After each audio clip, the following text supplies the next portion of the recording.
and I sent the command. Good evening from Mission Control in Houston. You are looking at the Soyuz MS-18 spacecraft, all buttoned up and ready to depart the International Space Station less than 14 minutes from now to bring home a veteran Russian cosmonaut who spent 6.5 months in space, and a Russian actress and her producer-director who spent 12 days in orbit filming scenes for a movie sponsored by Roscosmos and Moscow-based media entities.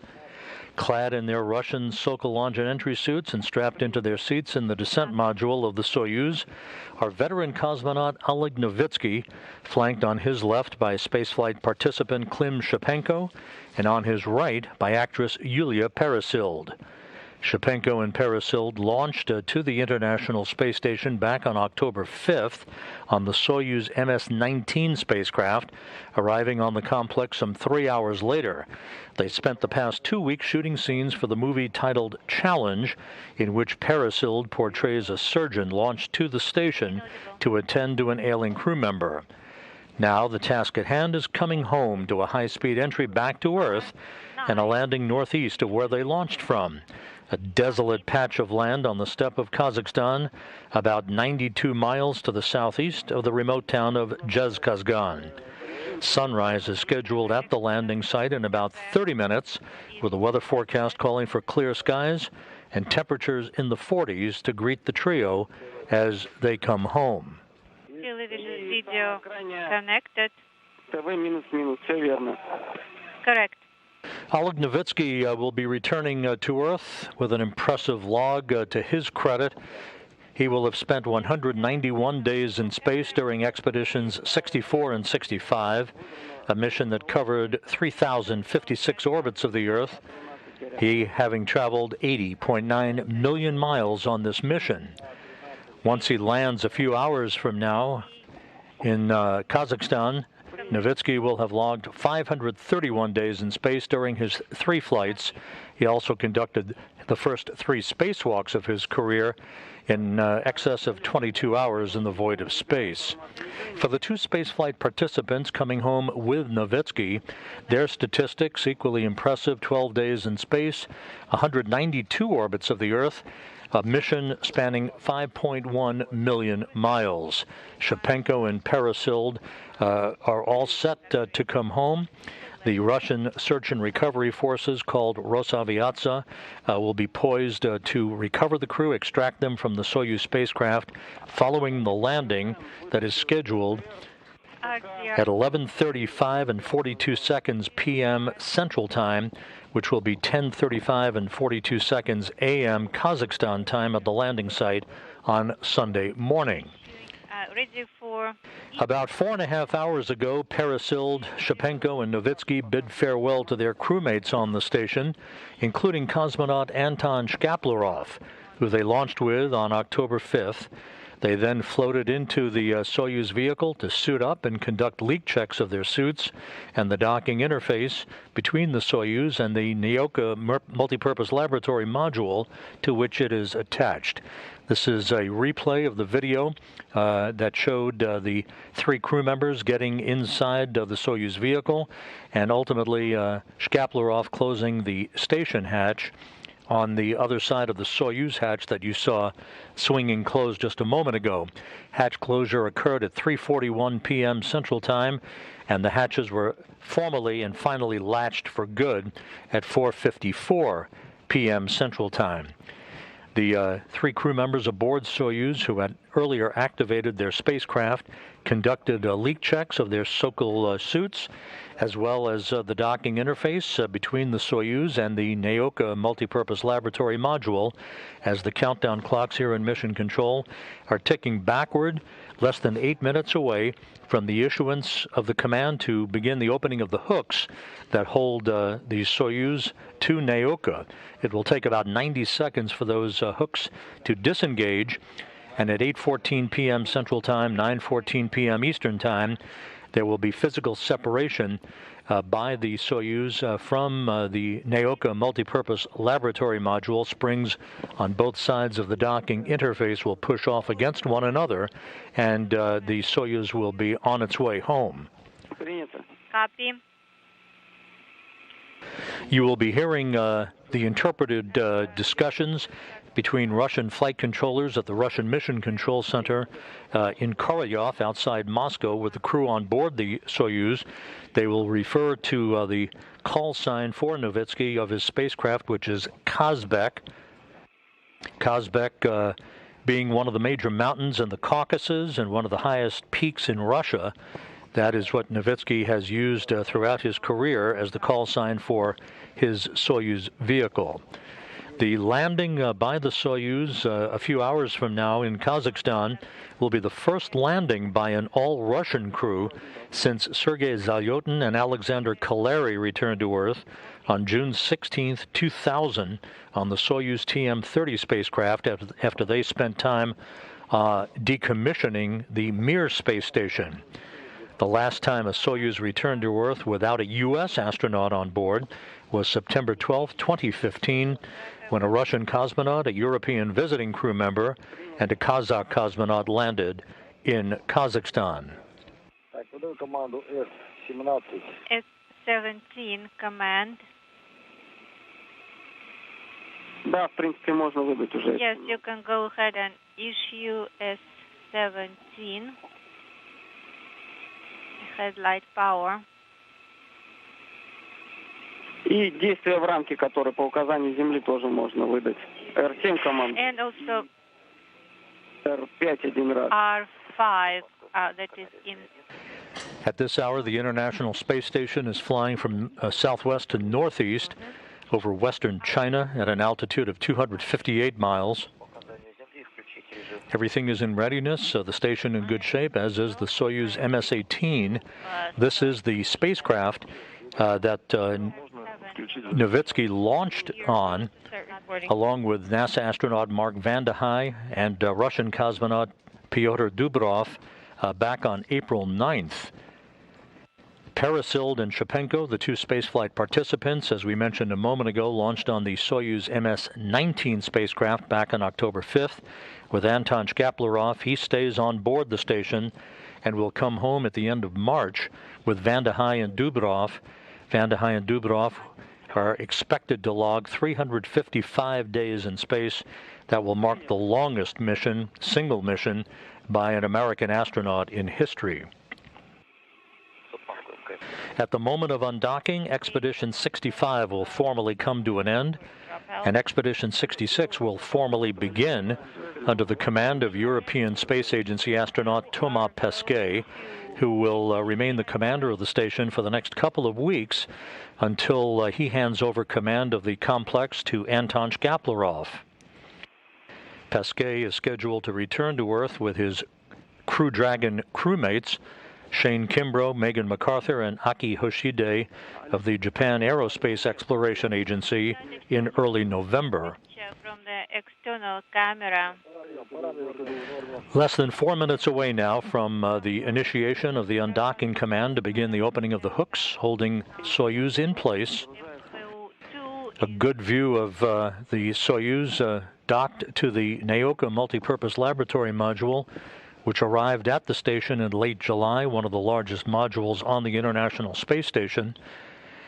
At the same port to which the Soyuz is currently attached, a node module is going to be launched in November to dock to that same port.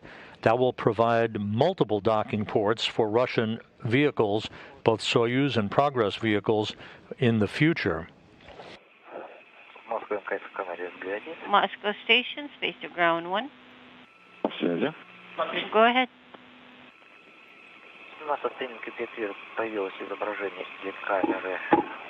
Через 2 минуты включаем. I have started 2 minutes to receive the image of the vehicle camera. System. Time is incrementing and data is populating. Copy, Piotr. Thank you. Armed. Input 2 is rebooted and is operational at this time. Олег, у тебя на инфо 1 что сейчас? Alec, what does info? The station is currently flying over the area of China that saw the launch of 3 Chinese astronauts on Shenzhou 13 SSVP. Docking and on Friday morning, U.S. time. we have. Those 3 astronauts arrived at their space station about 6 hours after their launch.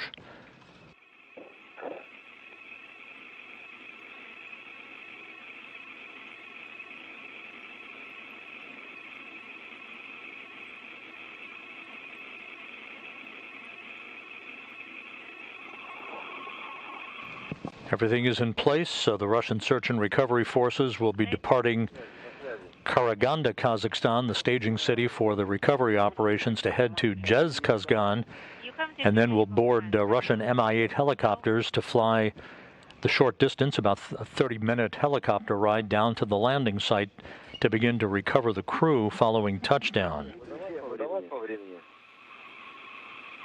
Shall I go with the next one? D7. Понял. Copy D7 at the scheduled time. About 1 minute until the initiation of the undocking command. D7 docking and internal transfer. Novitskiy is in the center seat of the descent module, the center section of the 3-section Soyuz spacecraft, flanked on his left by Klim Shipenko and on the right by Yulia Peresild.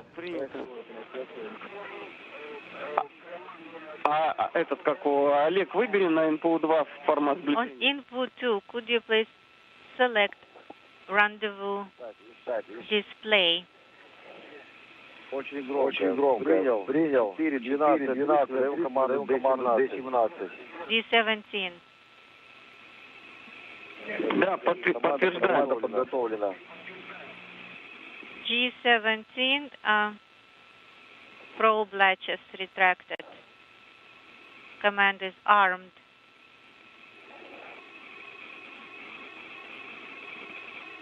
4-12, команда выдана. At foot 12, Принято. command is issued. Олег, выбери на input 2 формат сближения. Could you please select rendezvous Понял. display on input 2 in work?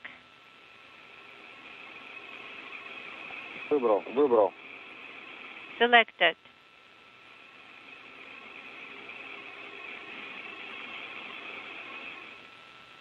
The undocking command has been issued, And video TV.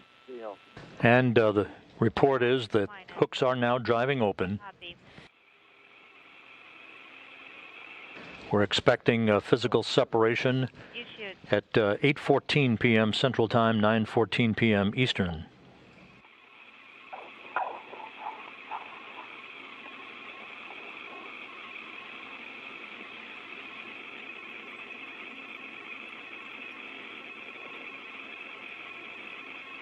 Олег, успеешь выдать команду R9? Alec, how about R9 command? Will you After physical separation, there'll be a pair of separation burns by the Soyuz engine to increase its opening rate away from the International Space Station. R9 command is issued. Copy. For the external docking camera power. And physical separation confirmed, undocking confirmed. Soyuz MS-18 is now free of the International Space Station. Undocking occurring on time at 8:14 p.m. Central Time, 9:14 p.m. Eastern Time, as the International Space Station flew 258 miles over northeastern China. We're on page 43, and we do have Expedition 65 is now in the history books. Expedition 66 formally underway. Олег, контролирую Олег. отсутствие посторонних предметов. This view now from an external camera on the Soyuz vehicle as it backs away from the new Naoka multipurpose laboratory module. that is not visible yet. The first separation burn will occur about 2 minutes from now, an automated 8-second burn. Copy.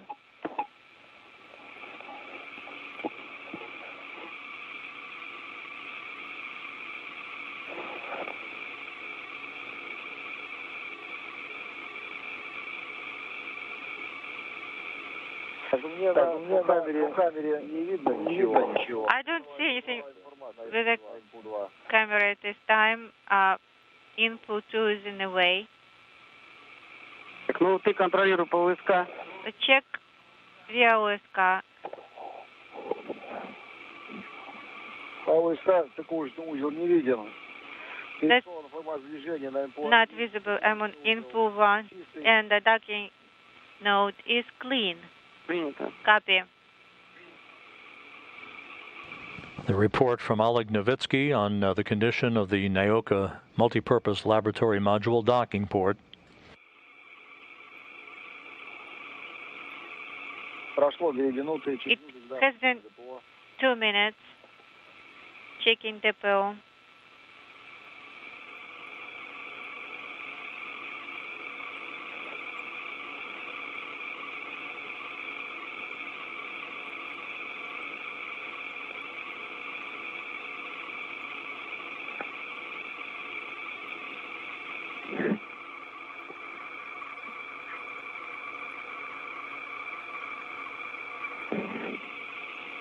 Так, ожидаем включения первого уводного импульса. Expecting the first burn in 20 seconds.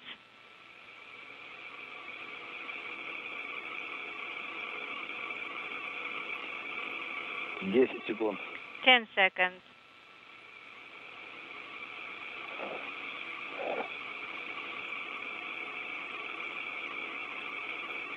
Есть включение депо. Depot activation, the first burn. 8 секунд. And the first separation burn being executed Принято. Контролируем разворот. Duration, monitor. and complete. An 8-second separation burn. The next separation burn, about a minute from now, will be a 15-second burn.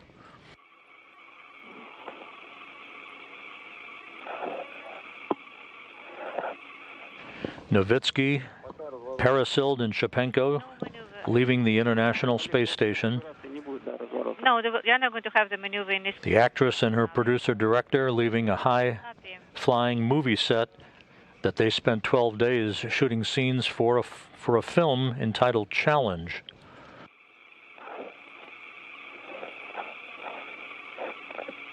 Так, ожидаем. Второй импульс через 20 секунд. In 20 seconds, expecting the next burn. Да, контролируем отработку импульса. Yes. Monitor the duration of the burn.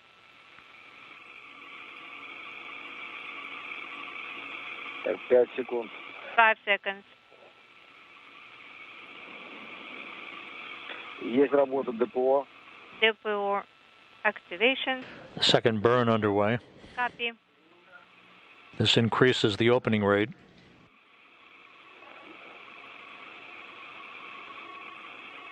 Есть отключение, отработали 15 секунд. 12 seconds Это страница 44. burn. We are on page 44. Есть Так, отработали, да, импульс принято. Copy. Да, отлично. Выполняем заключительную операцию. Perfect. Now, Принял. final operations. Так, введу с акселерометра погасли. Reduce accelerometer. Off accelerometer is not illuminated. Issuing E2. E2? И1. No, E1. E1. Я один. Выдал команду E2. Inhibiting dynamic modes. E1. И1 надо выдать. Команда E1 выдана. E1. Computer control inhibited. И выбираем первый коллектор. And now select the first manifold, A1.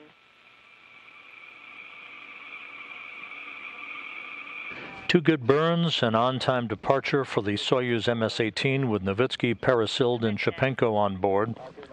Принято. The Soyuz and the International Space Station flying free from one another as they begin to pass over the northwestern Pacific Ocean.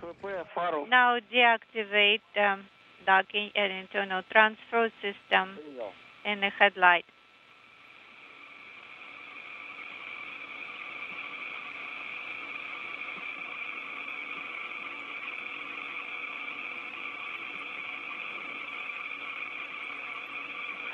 Команда D8 выдана. D8 command is deactivated and G17 is no longer illuminated.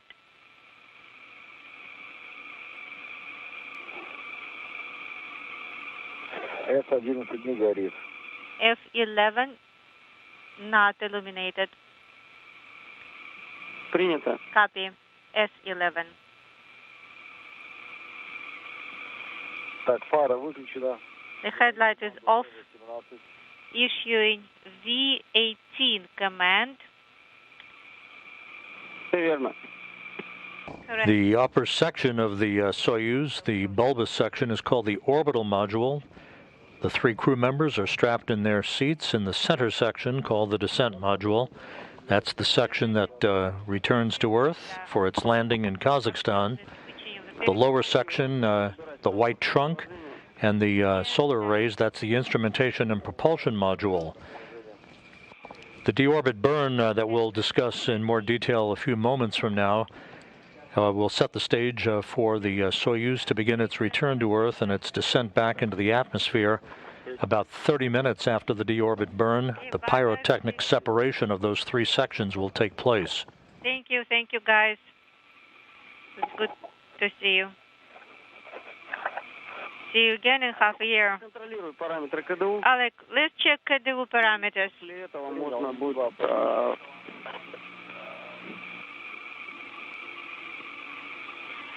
Так, шар баллоны 155, 155. 155 for propellant bottle and 428 is the propellant value. Copy.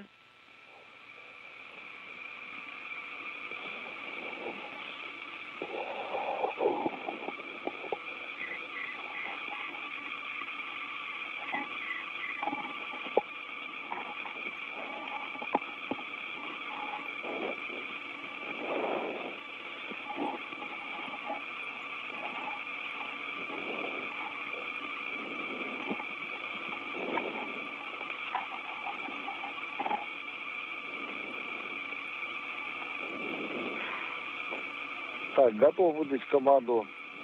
Ready to issue input to command Секунду, Олег, сейчас. for video Да. feed deactivation. Stand by here, Oleg. Так, на инфу 1 On info 1, высвечивается формат ВКУ. I have VKU inaudible. Ну, сейчас мы сейчас отключим телевидение. И все. Okay. Yes, I see the video monitoring system is still on, but we are going to turn it off from the ground. I copy.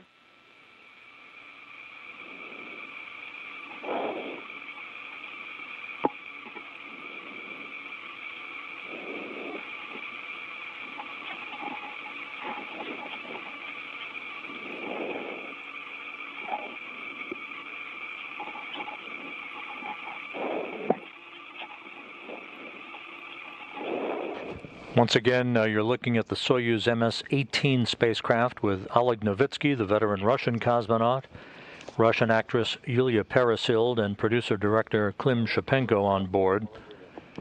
The undocking occurring just over 10 minutes ago at 8:14 p.m. Central Time, 9:14 p.m. Eastern Time. The Soyuz executing 2 pre-programmed departure burns to increase its opening rate away from the station, where a little over 2 hours and 17 minutes from now, there'll be a large engine firing of 4 minutes and 39 seconds, a deorbit burn that will basically be a braking maneuver to slow the Soyuz down by 128 meters per second, allowing it to drop out of orbit for its entry back into the Earth's atmosphere. Its computers honed in on a landing site 92 miles to the southeast of the town of Zhezkazgan, Kazakhstan.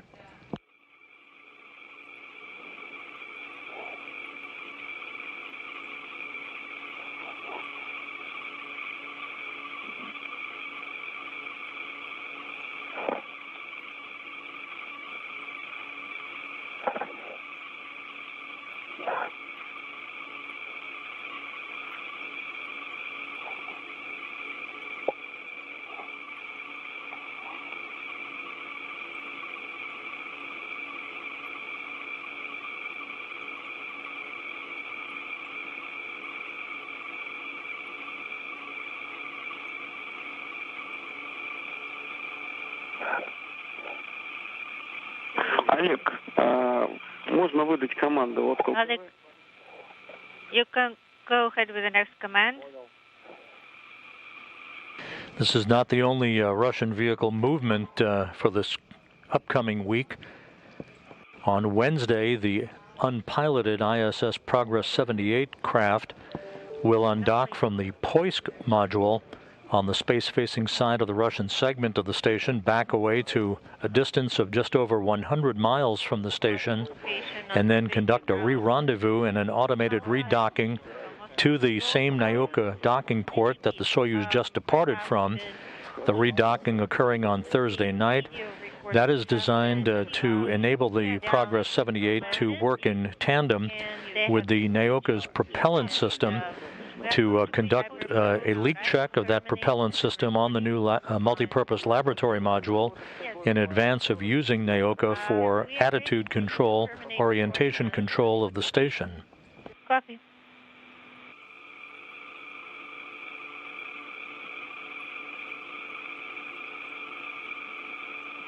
Принял. Copy.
Flying 258 miles over the Pacific, a good view of the departing Soyuz vehicle. The 3 crew members in good shape on board, following the track of the Soyuz and the condition of their systems as they move further and further away from the International Space Station.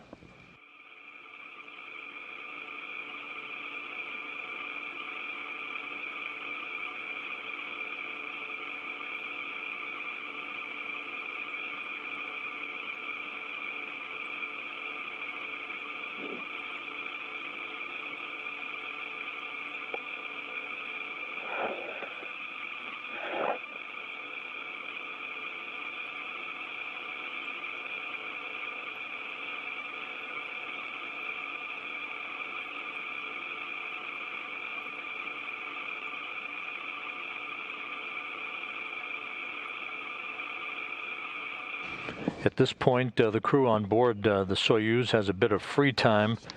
Russian flight controllers will be uplinking information to the onboard computers that updates the landing site location if required.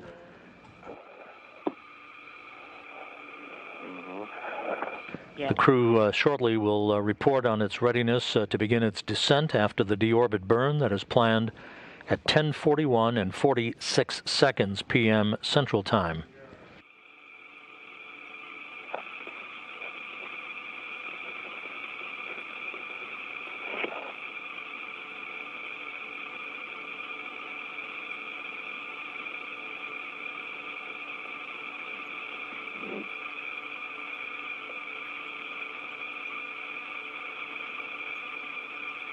The Russian search and recovery forces, called Rosaviatsia, they are employing their full complement of a dozen Russian Mi-8 helicopters, 3 Antonov fixed-wing aircraft, and at the landing site they'll have a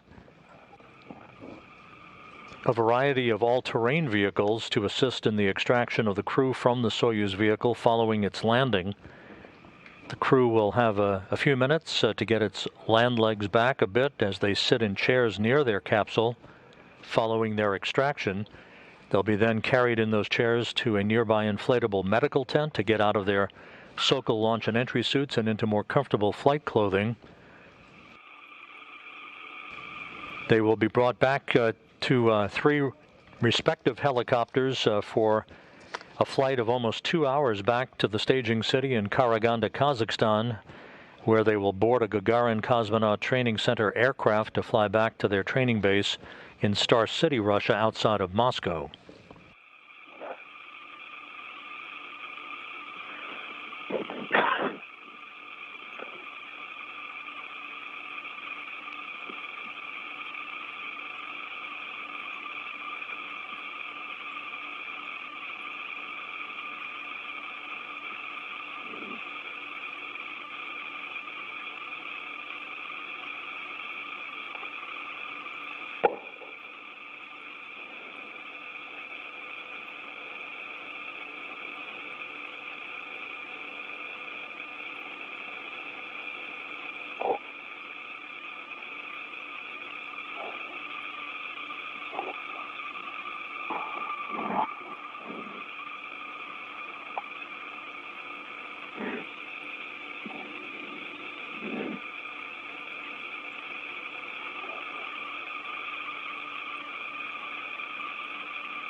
Once again, the Soyuz continuing to depart to a greater and greater distance away from the International Space Station.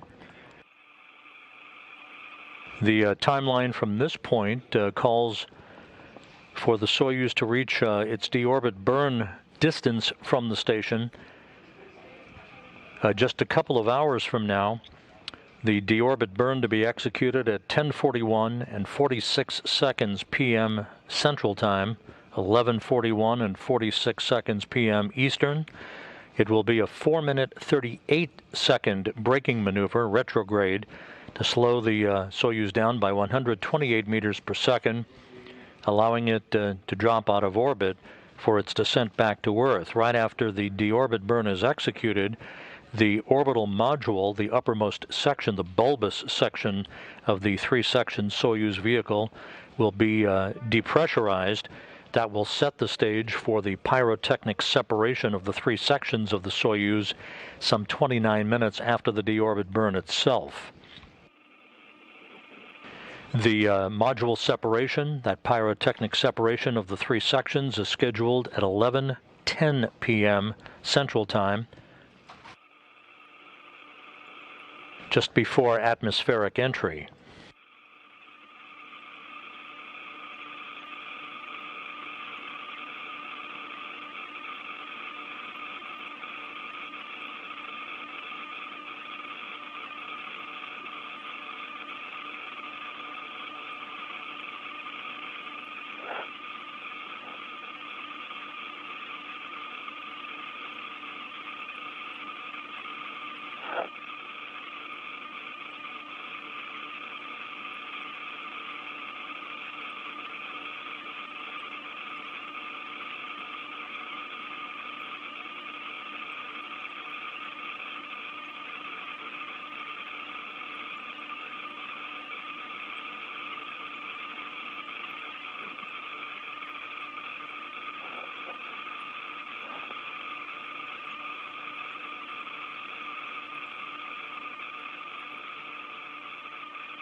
Moscow Station on Space to Ground 1.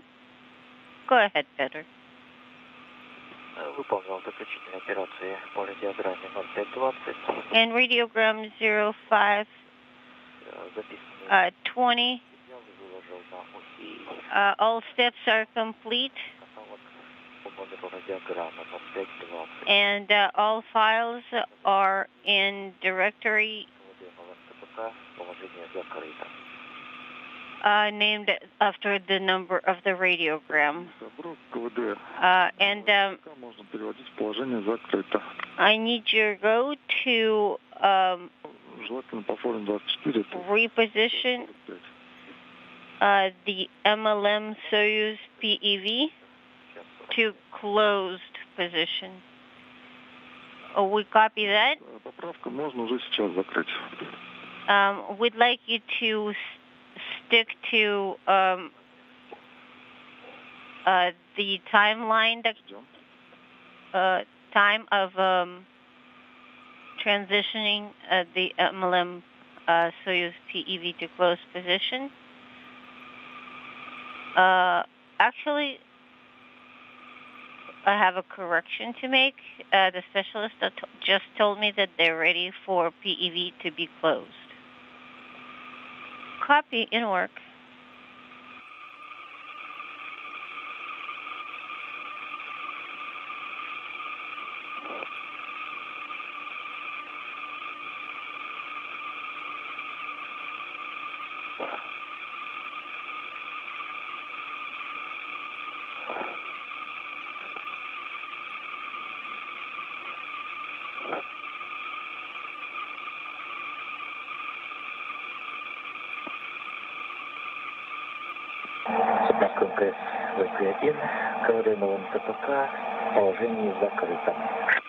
Moscow Station on Space to Ground 1.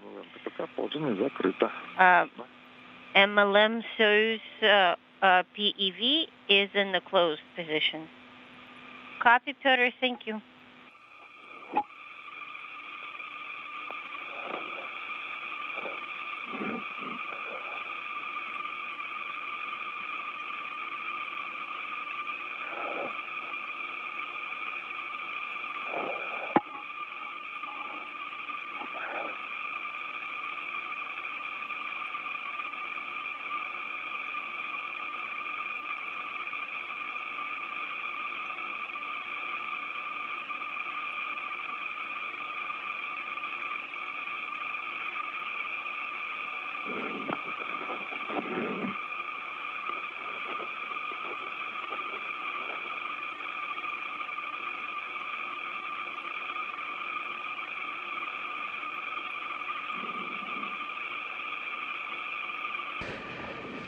This is Mission Control Houston, half a world away at the Russian Mission Control Center. This view from a balcony camera overlooking their space station flight control room. Their flight controllers in charge of tonight's activities as they talk to the crew on board the Soyuz MS-18. The Soyuz commander Oleg Novitskiy, flanked by spaceflight participants Klim Shipenko and Yulia Peresild. Undocking occurring about 27 minutes ago. At 8:14 p.m. Central Time, 9:14 p.m. Eastern Time, the Soyuz moving further and further away from the International Space Station at this point. Just 2 hours from now, at the prescribed distance away from the station, the Soyuz will execute a 4-minute, 38-second deorbit burn as depicted in this animation. It is a braking maneuver, a retrograde firing of the Soyuz engines to slow the vehicle down, allowing it to drop out of orbit for its descent back to Earth. 29 minutes after the deorbit burn, the module separations will be commanded, a pyrotechnic separation of the 3 sections. The crew inside the center section, called the descent module, will then be barreling back into the Earth's atmosphere and entering into the plasma regime just around 11:14 p.m. Central Time for about 5 minutes of peak heating on the vehicle. Once they emerge from that regime, the command will be issued to open up parachutes, first a drogue chute to slow the Soyuz down, followed by the deployment of a main parachute, a huge parachute that you're familiar with from watching previous Soyuz landings. Here's the animation that shows the main parachute being deployed and the drogue chute being jettisoned. That then is the final slowing down of the vehicle, other than the firing of the braking rockets just a couple of feet off the ground that will soften the impact of landing for the 3 crew members. Landing scheduled at 11:35 and 42 seconds p.m. Central Time, 10:35 and 42 seconds a.m. Kazakhstan time on Sunday morning. The weather forecast at the landing site is expected to be very, very good for the crew's return. Clear skies, light winds, temperatures in the mid-40s Fahrenheit.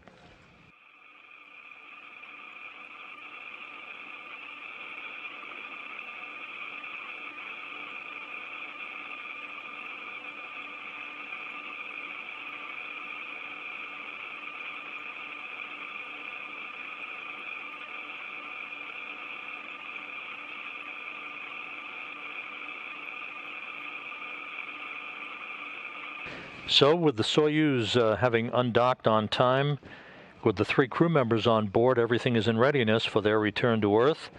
And we will be ready to bring all of that to you in just an hour and a half from now. We'll be back on the air at 10:15 p.m. Central Time, 11:15 p.m. Eastern Time with deorbit burn and landing coverage, including what we expect will be live video from the landing site, as we typically get, through the time the crew is brought into their inflatable medical tent after being extracted from their vehicle. So don't go far. Come back and join us about an hour and a half from now for Soyuz deorbit and landing coverage. In the meantime, we'll bid you a good evening, and that's it for now from Mission Control in Houston.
can't explain it simply, you don't understand it well enough.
Education is not the learning of facts, but the training of the mind to think.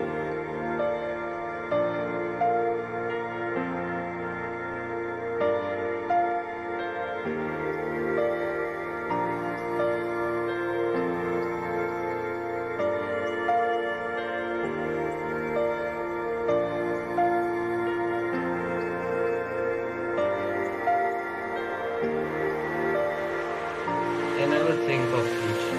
It comes soon.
We cannot solve our problems with the same thinking we used when we created them.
Good evening from Mission Control Houston and the International Space Station Flight Control Room. Flight controllers here are working with their counterparts across the ocean at the Russian Mission Control Center outside of Moscow in the town of Korolyov as we stand by in the final minutes of the flight of a veteran Russian cosmonaut, a Russian actress, and her producer-director, who are now flying aboard the Soyuz MS-18 spacecraft following its undocking from the International Space Station a couple of hours ago. Oleg Novitskiy, the Soyuz commander and veteran Russian cosmonaut, about to wrap up 191 days in space on this, his third flight into space, flanked on his left by Russian director-producer Klim Shipenko, spaceflight participant and board engineer number 1 for this descent back to Earth and a landing on the steppe of Kazakhstan. On the right, or to Novitskiy's right, is Yulia Peresild, the Russian actress who has joined Shipenko over the past 12 days since they were launched from the Baikonur Cosmodrome in Kazakhstan on the Soyuz MS-19 spacecraft, with another Russian cosmonaut, Anton Shkaplerov, arriving on the station for 12 days of movie making for a film titled Challenge, in which Peresild portrays a surgeon dispatched to the International Space Station to attend to an ailing crew member. With their movie making having come to an end, after a productive 12 days of film acquisition, shooting scenes aboard the International Space Station, the 3 crew members are now poised for a deorbit burn that is coming up 24.5 minutes from now that will slow the Soyuz down and allow it to drop out of orbit for its high-speed entry back into the Earth's atmosphere and a landing on the steppe of Kazakhstan about 92 miles to the southeast of the town of Zhezkazgan.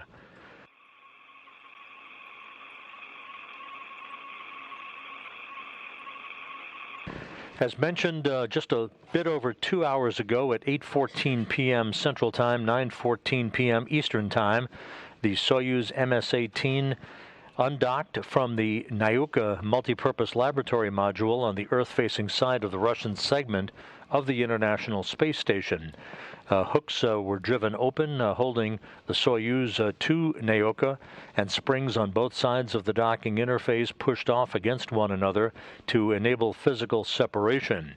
The Soyuz executed a couple of separation burns, small engine firings, to create an opening rate from the International Space Station, drifting away to a point at which it is now, as we stand by for the deorbit burn that will begin the final leg of the journey home for Novitskiy, Peresild, and Shipenko. Earlier in the evening, the crew members had an opportunity to say farewell to their counterparts on board the International Space Station. Peresild in the red jumpsuit, Shipenko at the hatchway, Oleg Novitskiy in the white flight suit as they climbed aboard the Soyuz MS-18 to begin donning their Sokol launch and entry suits and conducting leak checks at the docking interface between the Soyuz and the Nauka multipurpose laboratory module. In the foreground there, in this replay from earlier today, Anton Shkaplerov, the veteran Russian cosmonaut who launched with Peresild and Shipenko back on October 5th, and who now stays aboard the International Space Station as part of the Expedition 66 crew. Shkaplerov to return to Earth in March of next year with NASA astronaut Mark Vande Hei and Russian cosmonaut Pyotr Dubrov.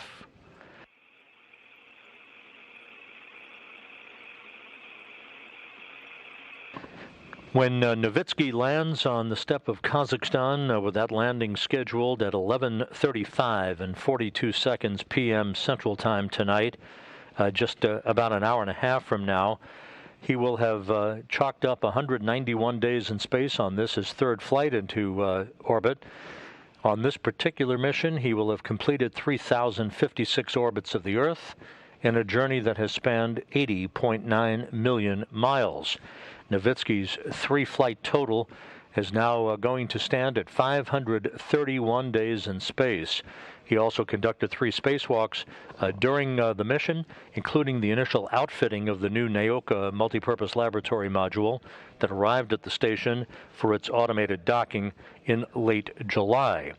For the 2 spaceflight participants who flew under an arrangement between Roscosmos and Moscow-based media entities, Yulia Peresild, the actress, and her producer-director Klim Shipenko spent 12 days in space, 192 orbits of the Earth, in a mission in which they logged 5.1 million miles.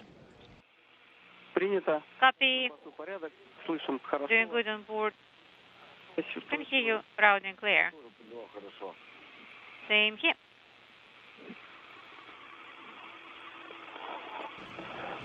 At this hour, the Russian search and recovery forces, called Rosaviatsia, the civil entity that takes care of the recovery of all returning Soyuz crews from orbit, they are at the airport in Zhezkazgan, which is one of the staging cities for tonight's recovery operations. They will soon be boarding at the time of the deorbit burn.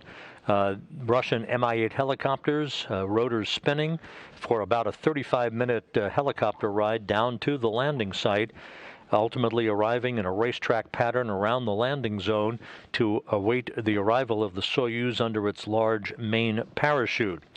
They will quickly attend to the crew once the landing has occurred, landing their helicopters in sequential fashion, one by one, erecting a inflatable medical tent near the capsule itself, and beginning the process of extracting the crew.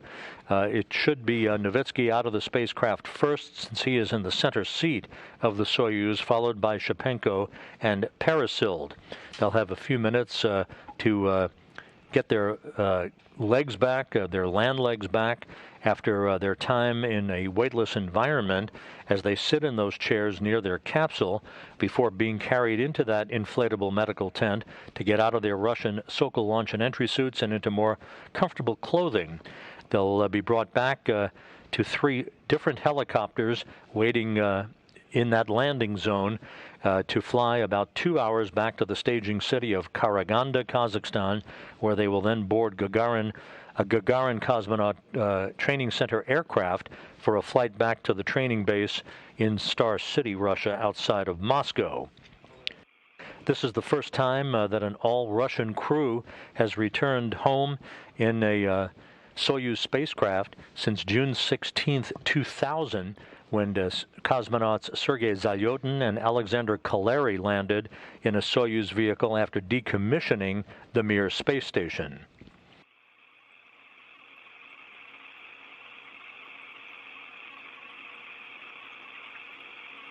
In the past few minutes, flight controllers at the Russian Mission Control Center, and again, you're looking at a live view of that cavernous flight control room from a balcony camera overlooking the flight controllers who are on console there, monitoring all of their data. One of the flight controllers, in conversation with Oleg Novitskiy, explained what the weather conditions were like at the landing site, and they appear to be ideal. Clear skies on a Sunday morning on the steppe of Kazakhstan, with very light winds. Temperatures in the low to mid-40s expected to greet the trio upon their arrival. And please say hello from all of us up here in the station. Well, we already missed being on the station, so I'm already looking into opportunities to come back. Well, next time we'll see you on Earth. Yes, bye-bye. Bye.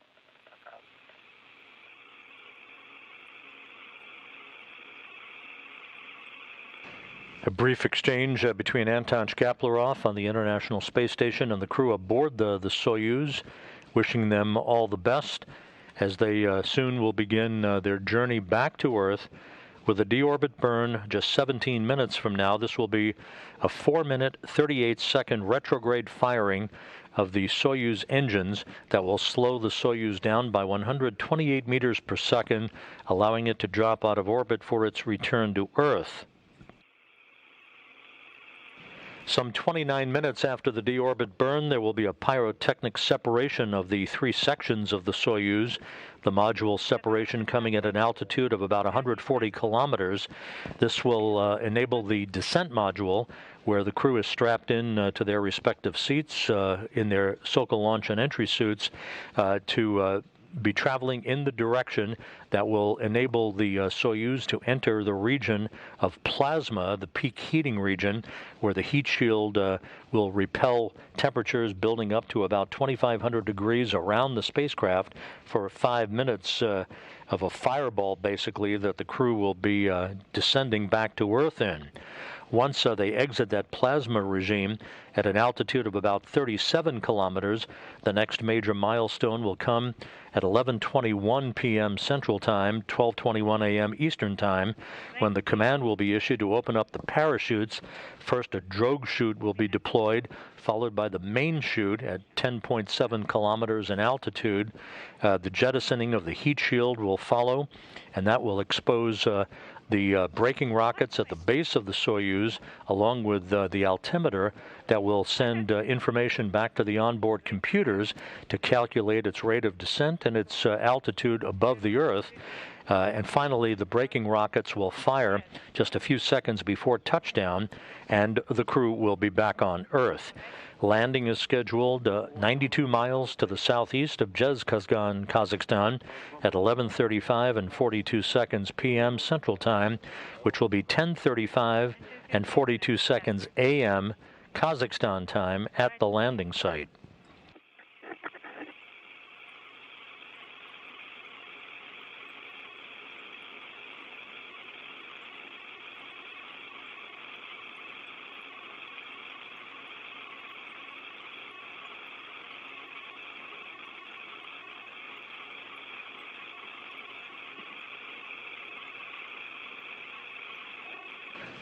One of the characteristics of a Soyuz descent back to Earth is that a short time following the completion of the deorbit burn, about 10 seconds after the burn is complete, the upper section or the orbital module of the three-section Soyuz spacecraft will be depressurized. That, in essence, sets the stage for the module separation, the pyrotechnic firing that will separate the three sections of the Soyuz from one another.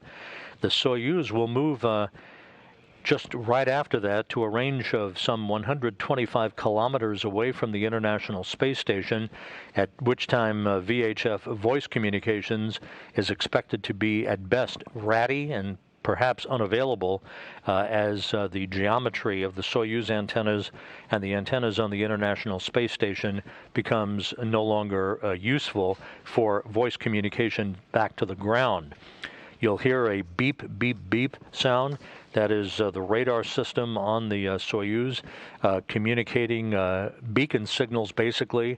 That will be picked up by the Antonov fixed-wing aircraft that will be flying around the landing site, serving as an airborne command and relay center to relay information about the condition of the crew and the progress of the Soyuz as it descends back to Earth to the flight controllers that you see there in the Russian Mission Control Center in Korolyov.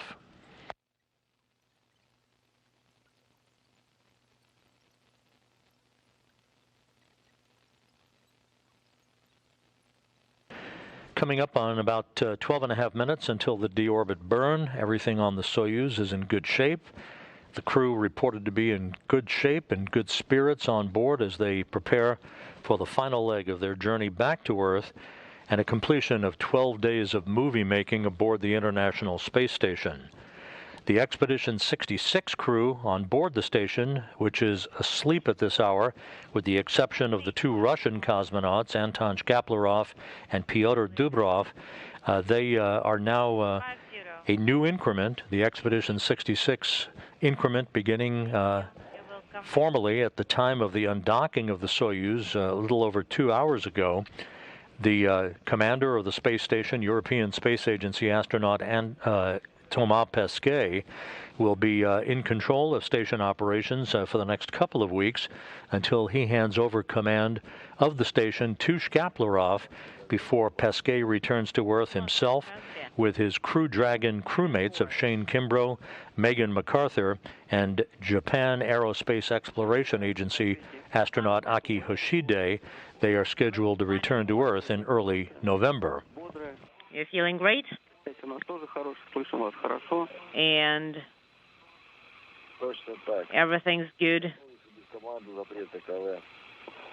All right, everything's fine, and we are standing by for the EKV inhibit command. That's right.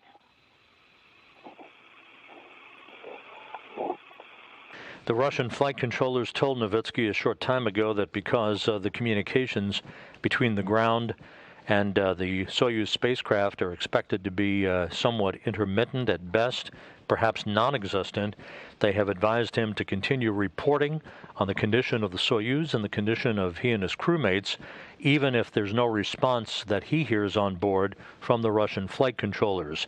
You will hear them call the spacecraft by Novitskiy's call sign of Kazbek. That's one of the major mountains in the Caucasus and one of the 10 highest peaks in Russia. Novitskiy choosing, as all Soyuz commanders do, a call sign for their vehicle. Copy.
Coming up on the 8.5-minute mark before the initiation of the deorbit burn using the Soyuz main engine.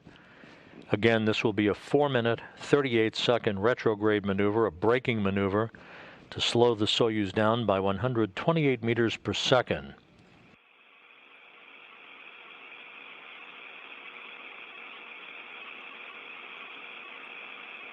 During the course of that deorbit burn, Novitskiy will be calling out duration and chamber pressure readings. You'll be hearing that through the interpreter.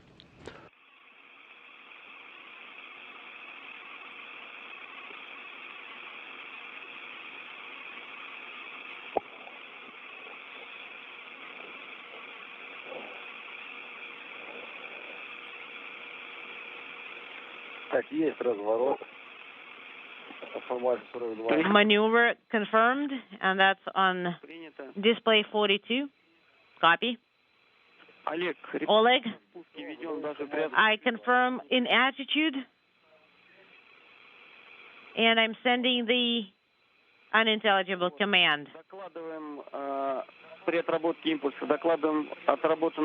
So please set in the Delta V, please also set in the burn and report on the progress and the result of the burn. Copy. Just provide a running commentary to us. Will do.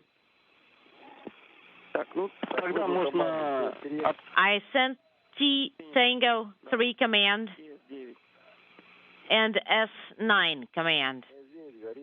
S9 is illuminated. Copy.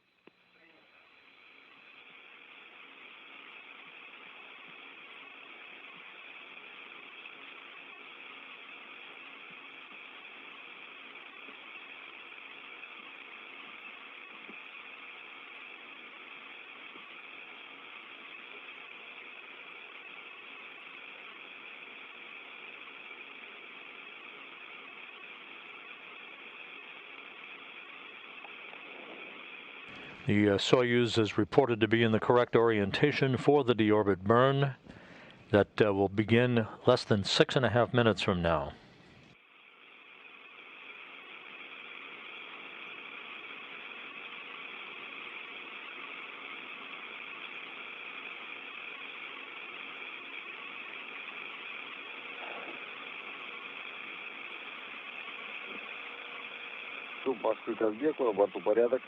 Moscow, this is Kazbek. Everything's fine on board. Copy.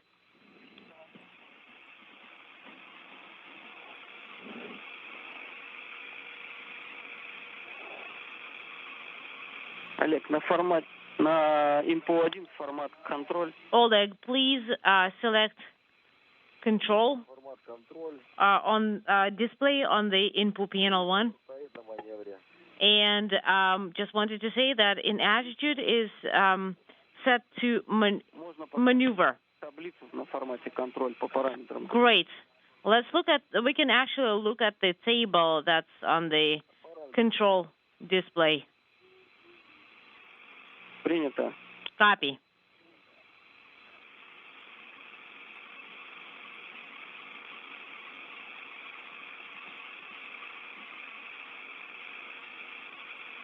Five minutes now until the deorbit burn. Everything in good shape on the Soyuz. At the airport in Zhezkazgan, which is where the Russian Mi-8 helicopters have been staged. The selected recovery personnel in those helicopters have their helicopter rotors spinning, ready to take off one by one for about a 35-minute helicopter ride down to the landing site, where they will be pre-positioned in a racetrack pattern to await the arrival of the Soyuz under its main chute. You can see the trajectory as the Soyuz will move from southwest to northeast to its landing site, about 92 miles to the southeast of Zhezkazgan.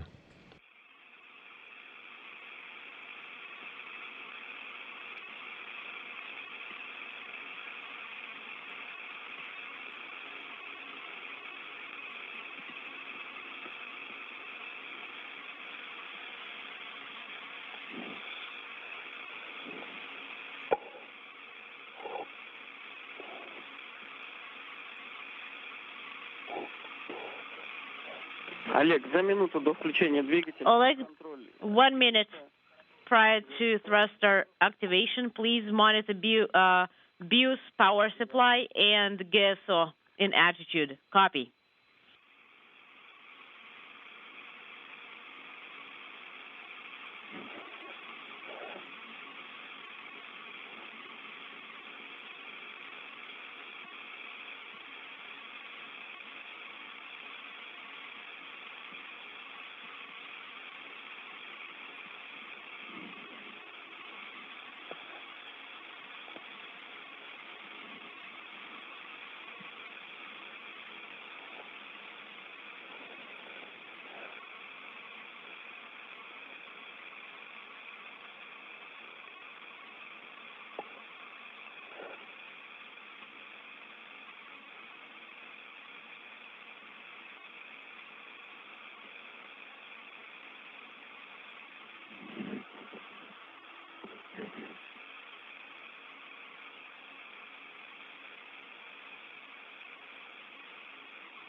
Coming up on the 2-minute mark until the start of the deorbit burn. Again, this will be a 4-minute, 38-second engine firing to begin the trip home for Novitskiy, Peresild, and Shipenko.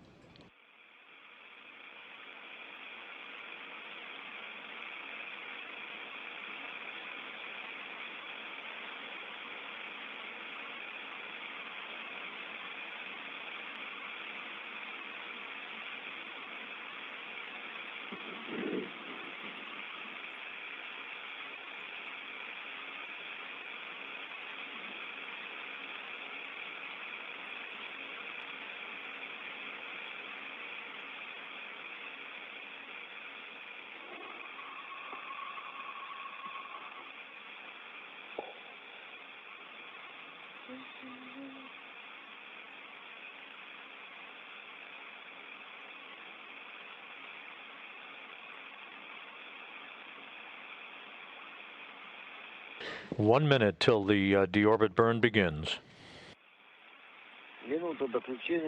1 minute to SKD activation, and we confirm SKD cover is open. We confirm power to BIOS in attitude GSO. And we confirm mode stable.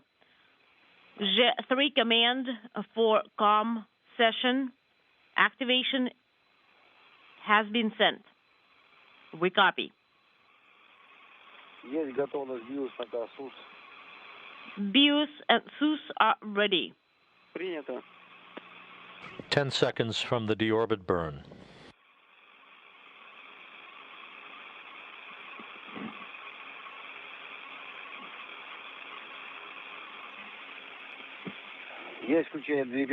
Thrust activation is confirmed.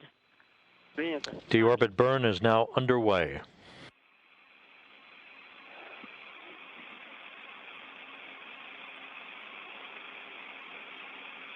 $15 minutes. First burn. 0.46. Parameters are all nominal.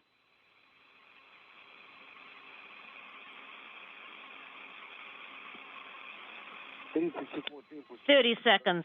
Burn is 14 meters.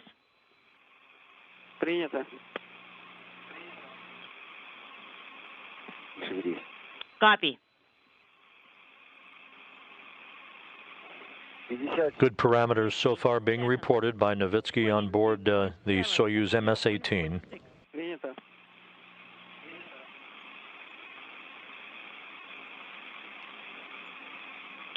We copy all.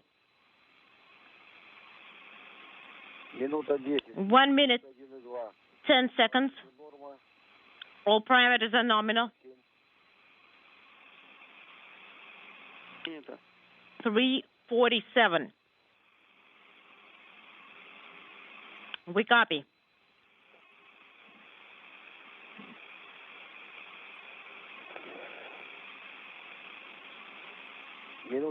One minute, 30 seconds. 1 minute, 38 seconds into the burn. 3 minutes to go. Everything reported to be going well. And then 0.47. We copy all.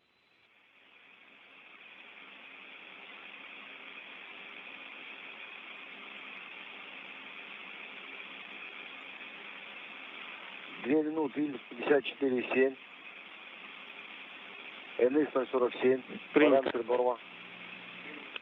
2 minutes, 54.7 and 0.47. And everything's nominal on board. We copy all. Время 2:20, импульс 64. 2:20. The burn is 64. We copy. 2:30, 60. 2:30. 69.3. Принято. Copy.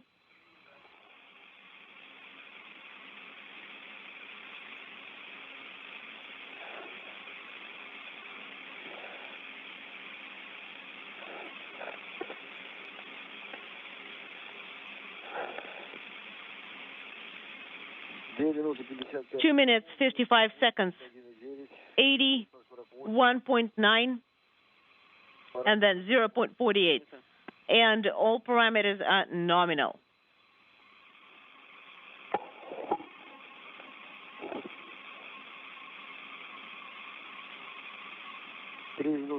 Three minutes, 15 seconds, 91.3, 0.48. All the parameters, the burn is 91.3. All the parameters are nominal. We copy.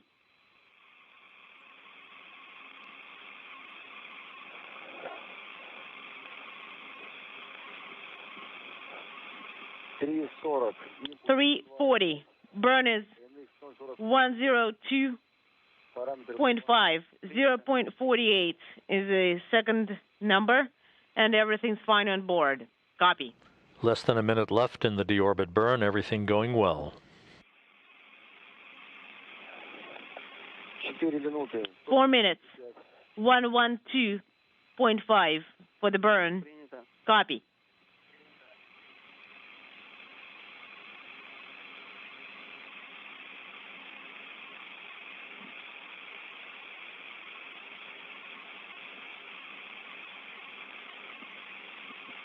$4.20, 122 meters at 4 minutes 20 seconds. Standing by for a nominal cutoff. For CGK main engine cutoff. And we confirm. And we have the end of the deorbit burn. It was a nominal burn. A veteran Russian actress, her producer-director, and a veteran Russian cosmonaut are on their way home. Copy. As the deorbit burn was completed, the Russian Mi-8 helicopters at the airport in Zhezkazgan began to depart one by one, headed for the landing site to await the arrival of the Soyuz MS-18 under its main parachute.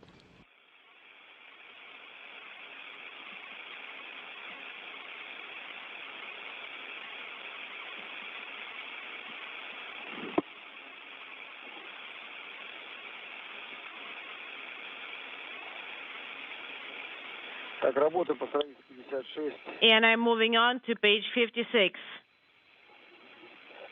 Guys, page 56. Copy. Чуть меньше 23 минут. And there is less than 23 minutes till separation. Олег, Copy. смотри, пожалуйста, Oleg, время ГК. could you please verify what was GK time? Сейчас, секунду. I copy. Please stand by.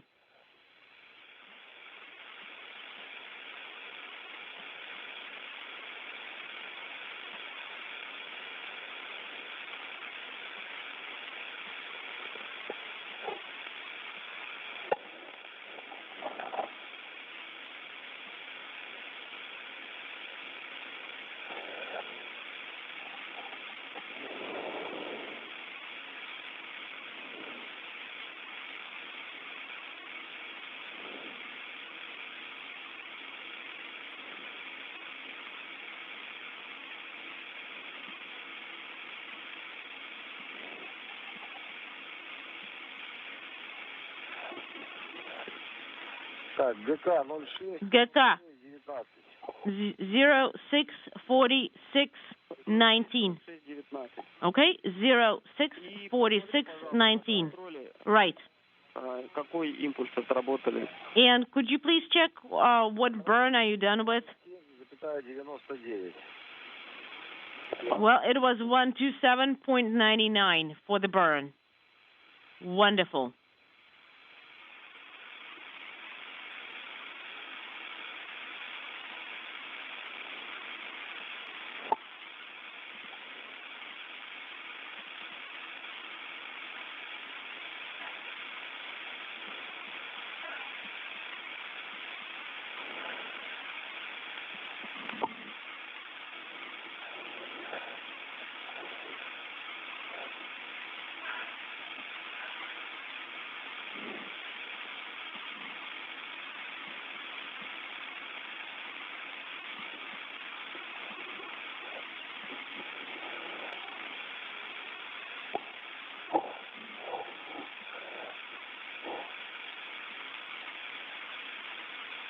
Давление в БО 89, 786. Barrel pressure is 89 and descent module pressure SR is 786. Copy.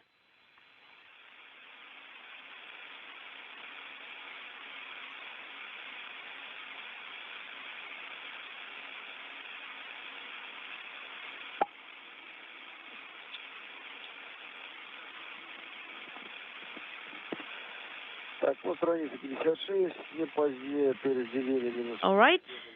No later than separation 0647. And Верно. Ну, время отслеживайте по so talking over each other.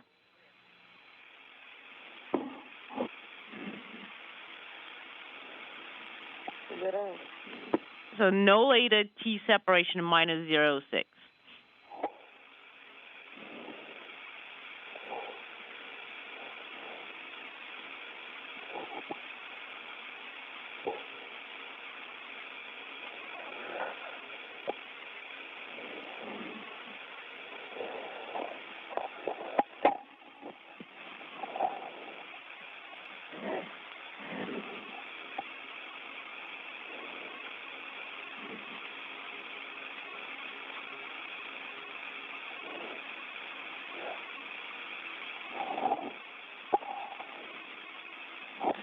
Так, Юля, дашь мне?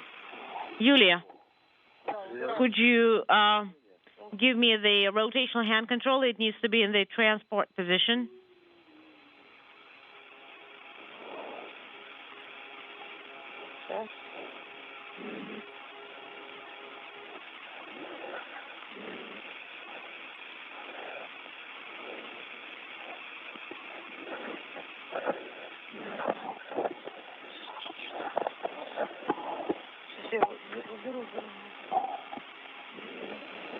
Let me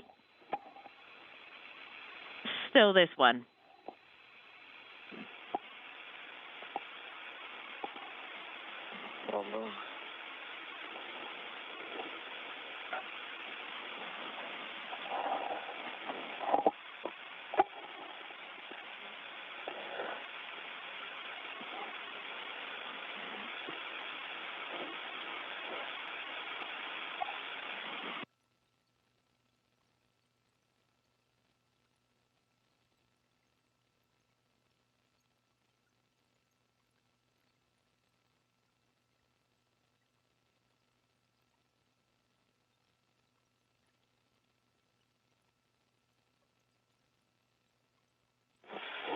Молодец, спасибо.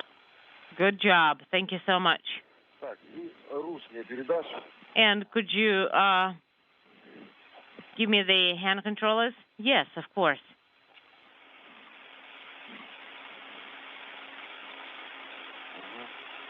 Спасибо. Thank you. Взял. Right. I got it.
Все, Москву и Казбеку, на борту порядок.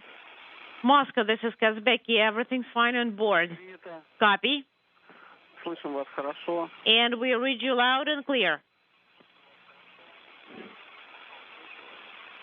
Oleg Novitskiy reporting back to Russian flight controllers that everything is in good shape on board. He and his crewmates having completed a successful deorbit burn of 4 minutes and 38 seconds. The uppermost section of the three-section Soyuz vehicle, the orbital module, was depressurized as planned 10 seconds after the completion of the burn, setting the stage for module separation that is coming up about 15 minutes from now.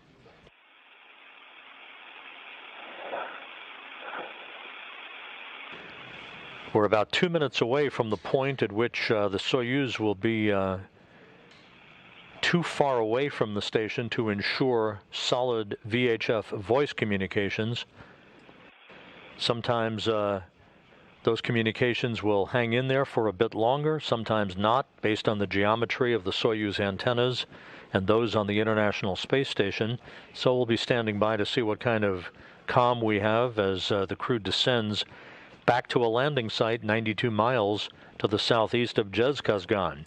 Touchdown expected 40 minutes from now.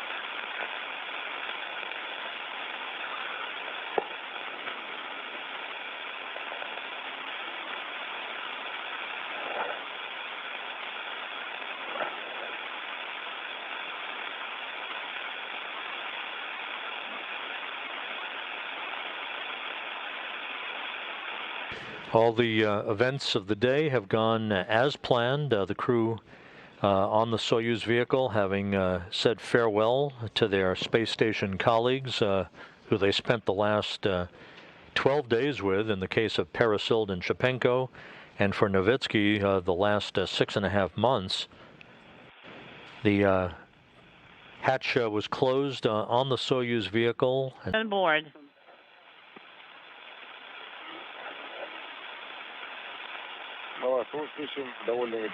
We read you pretty well, Moscow.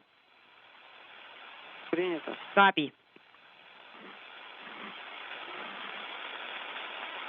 The Russian Mi-8 helicopters are airborne, heading from Zhezkazgan to the landing site. That's about a 35-minute helicopter ride.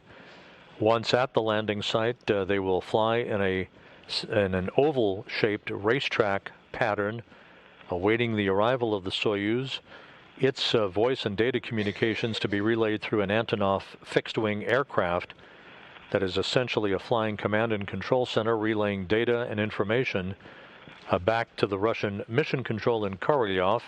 You're looking at a live view from a balcony camera as the Russian flight controllers keep tabs on the progress of the descent of the Soyuz MS-18 toward its landing site.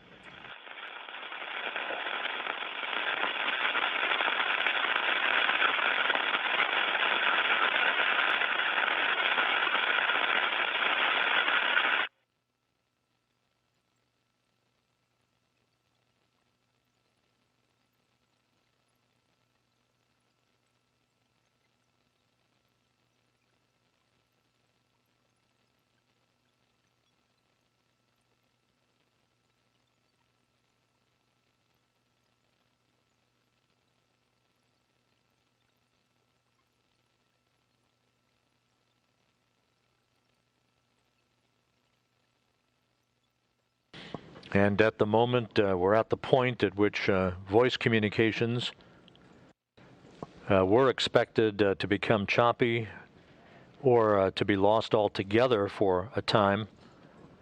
This might persist for most of the descent back to Earth. Just to give you some time hacks here, the module separation is expected at 11:10 p.m. Central Time, a little less than 11 minutes from now. The crew will begin entry into the Earth's atmosphere at 11:12 p.m. Central Time. At that point of entry, the crew will begin to feel the first tug of gravity against their bodies. For Oleg Novitskiy, the first sensation of gravity in 6.5 months. At about 11:14 p.m., the Soyuz, with its heat shield in the direction of travel, will enter into the so-called plasma regime.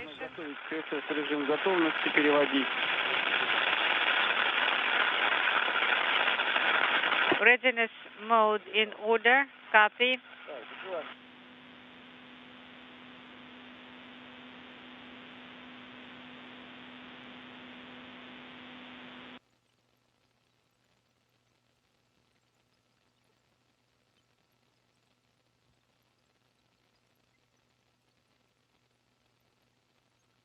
The entrance into the plasma regime will take about 4.5 minutes to complete. Peak heating on the spacecraft at that time. Report on descent even if there is no calm.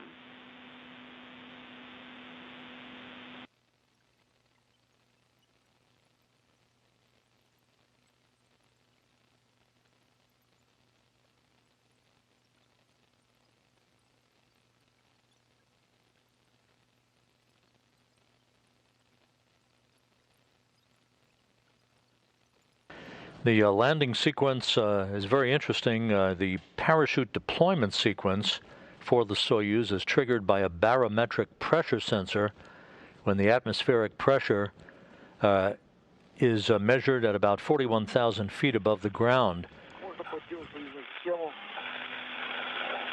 Unintelligible. Let me hold up. It looks all right.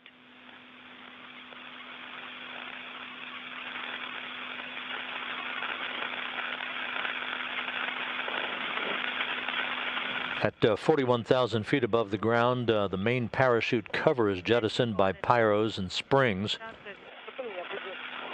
This pulls out 2 extraction chutes, which in turn pulls out a drogue chute, which in turn pulls out the main parachute on the Soyuz. It takes about 20 seconds for all of this to take place. How do you read us? Слышу с помехами. We read you with interference, but we read you. Понял. Copy.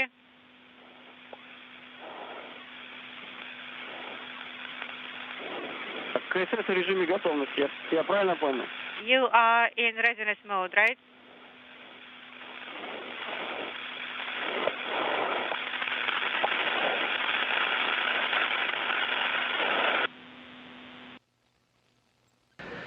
Continuing on with a description of the entry sequence, at about 18,000 feet, commands are sent to jettison the heat shield on the Soyuz, to inhibit entry control thrusters, and to open valves that vent hydrogen peroxide fuel for the entry control thrusters and the oxygen in the life support system tank.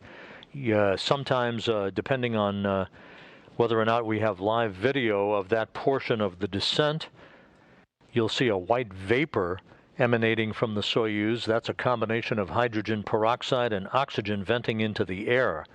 The purpose of that is to safe the vehicle for landing so that hazardous gases don't remain in the tanks when the soft landing thrusters fire just a few feet off the ground, just prior to the vehicle impacting the landing site.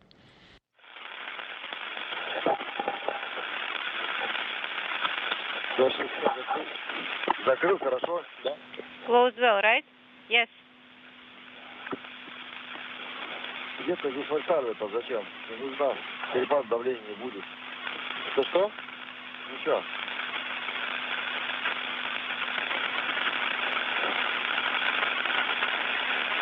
Unintelligible. Казбек, тут Москвы. КСС у вас в режиме готовности. Я правильно понял?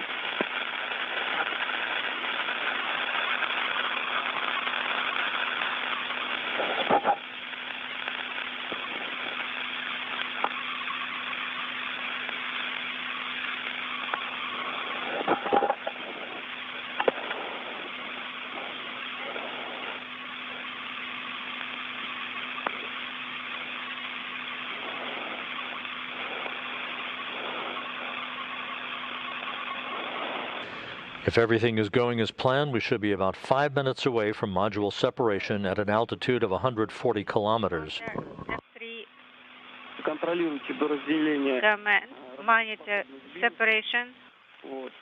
И перед разделением не забудьте отключить Check bills. тангенты, отжать клавишу. And don't forget to release the transmitter before separation.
The MS-18 with Novitskiy, Peresild, and Shipenko on board, continuing to make its way towards entry interface. We're about 3.5 minutes away from the scheduled time for module separation.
Coming up on about 27 minutes till the anticipated touchdown of the MS-18 at the landing site to the southeast of Zhezkazgan.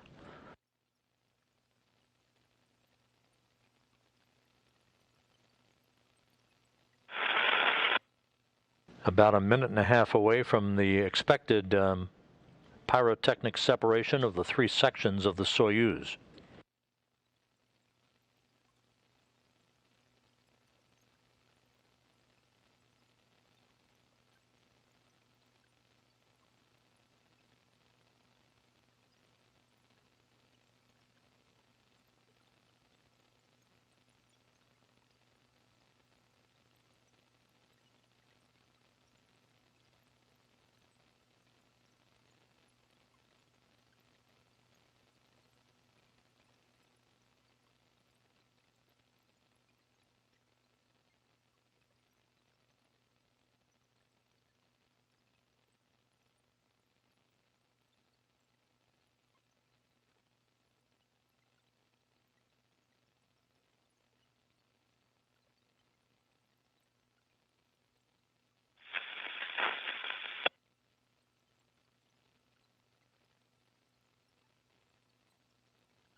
Flight controllers here at Mission Control in Houston, waiting for confirmation of module separation.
Flight controllers at the Russian Mission Control Center have confirmed module separation. A key milestone, the heat shield now in the direction of travel for the Soyuz vehicle. This is about the point at which the Soyuz will be entering the Earth's atmosphere, and the crew will begin to feel gravity against their bodies.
And that sound of the radio beacon confirming that the Soyuz is in good shape, heading for the landing site to the southeast of Zhezkazgan, touchdown less than 22 minutes from now.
This is Mission Control Houston. Coming up on 20 minutes until touchdown. The Soyuz MS-18 is now flying the descent module free of the other sections. Module separation occurring just a few minutes ago. The spacecraft has entered the Earth's atmosphere and is in the period of peak heating around the vehicle, the heat shield repelling temperatures of some 2,500 degrees.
The Soyuz and its 3 occupants should be emerging from this period of peak heating around the spacecraft a couple of minutes from now, 18.5 minutes until touchdown.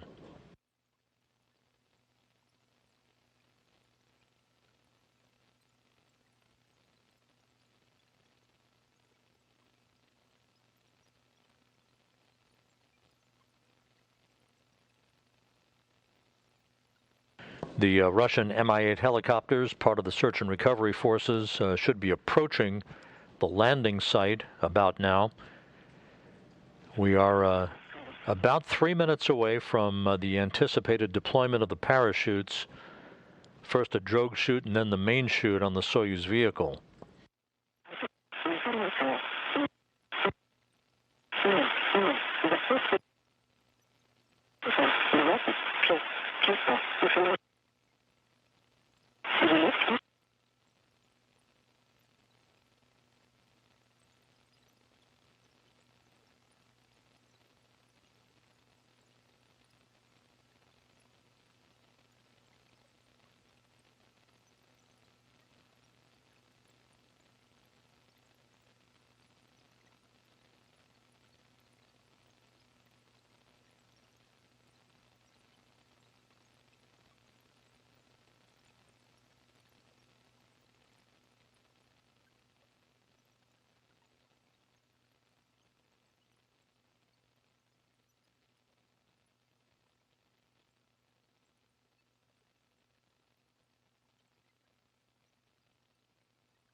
How do you read us?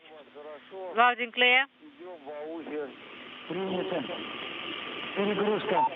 Load 405. Integral 15. 7 seconds. Bias. Last 7. And pressure in descent module. Inaudible. Copy. Everything is all right? Thank you. We are going to take care, and load is decreasing. Waiting for the chute to deploy. Everything is perfect, guys. The load is 2 right now, getting less.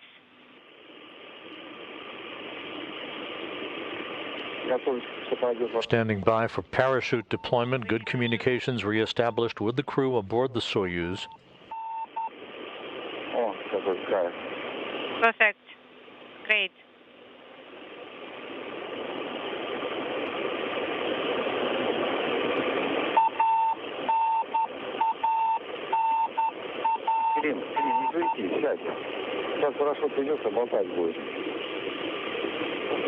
Unintelligible.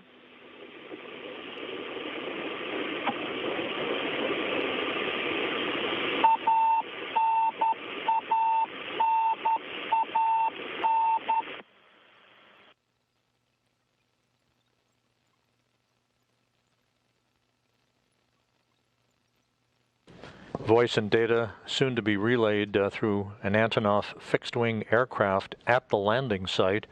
We're about 14 minutes away from touchdown.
"13 minutes until touchdown.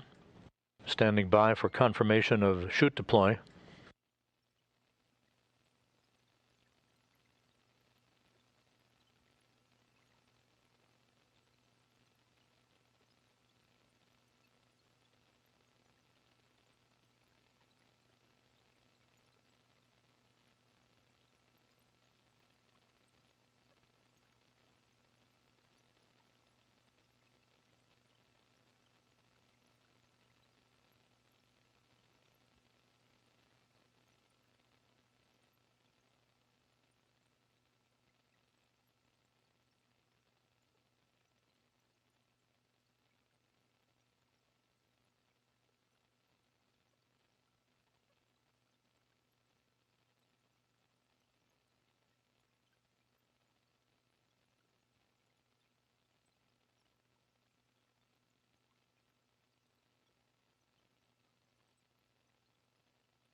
This is Mission Control Houston.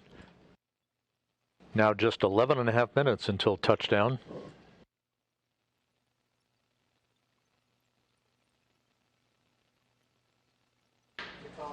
And the reports from the search and recovery forces confirming a good parachute deploy. Everything continuing to go by the book.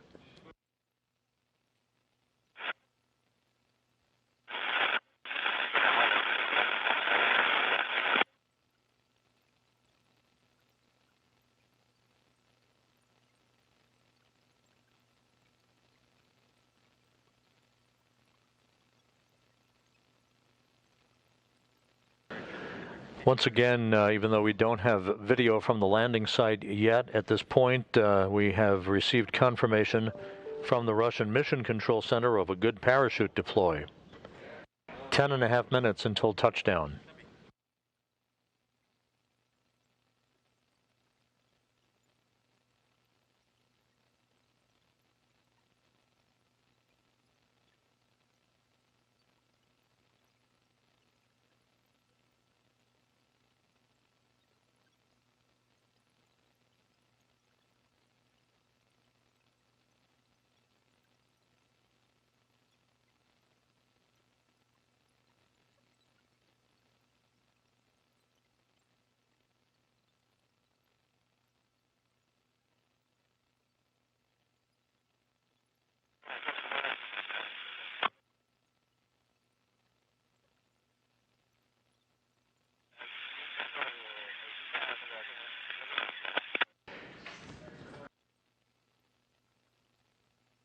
This is Mission Control Houston, our first view of the Soyuz MS-18 now.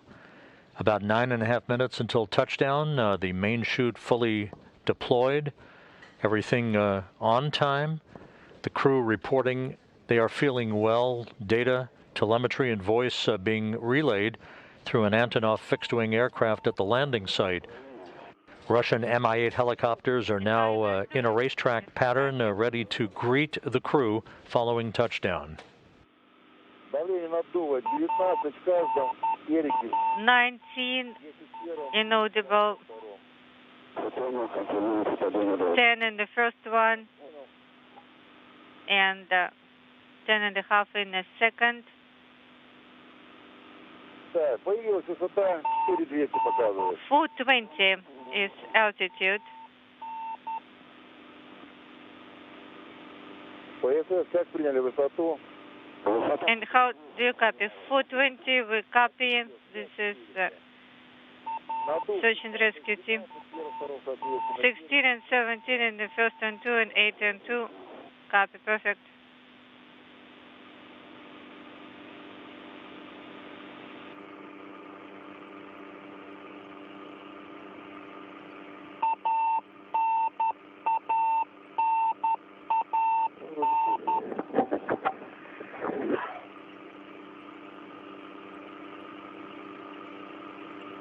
Классно.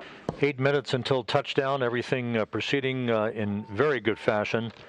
The Soyuz MS-18, Oleg Novitskiy, the Soyuz commander, in the center seat, flanked to his left by Russian producer-director Klim Shipenko, and on his right by Russian actress Yulia Peresild, just minutes away from returning to Earth and a landing some 92 miles to the southeast of the town of Zhezkazgan.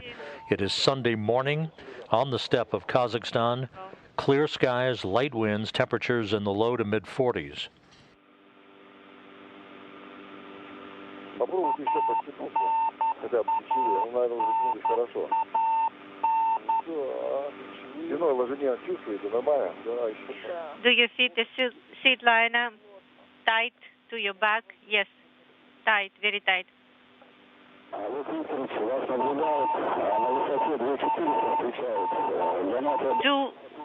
2400 is altitude. Copy. Высота 3200. 3200. 493 is the pressure and growing. Good.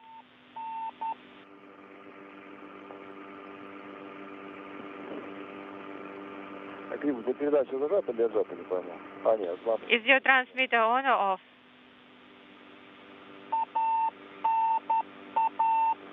Oleg Novitskiy minutes away from completing a 191-day mission spanning 80.9 million miles.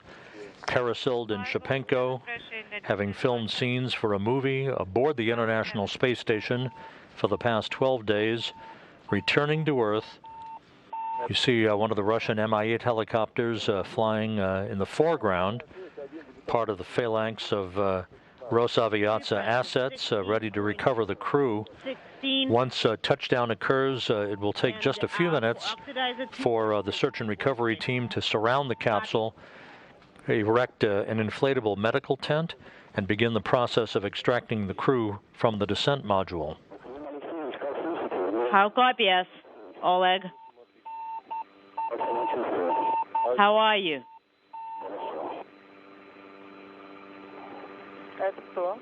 And who are these guys?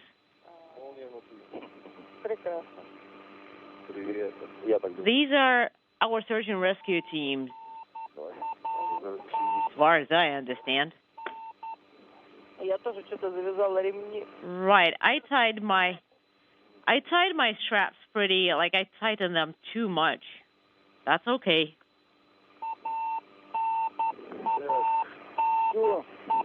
All right. 220. 220 is the altitude and 555 is the descent module pressure.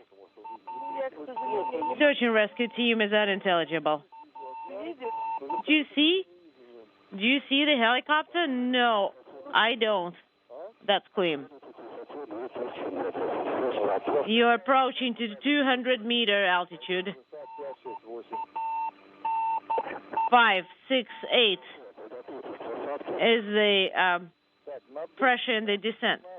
Repress 16.16. Less than 200 meters off the ground. The crew soon will be bracing for the firing of the soft landing engines. Just a few feet off the ground, the information being relayed to the onboard computers by the altimeter at the base of the Soyuz. Because we don't get a take two, guys.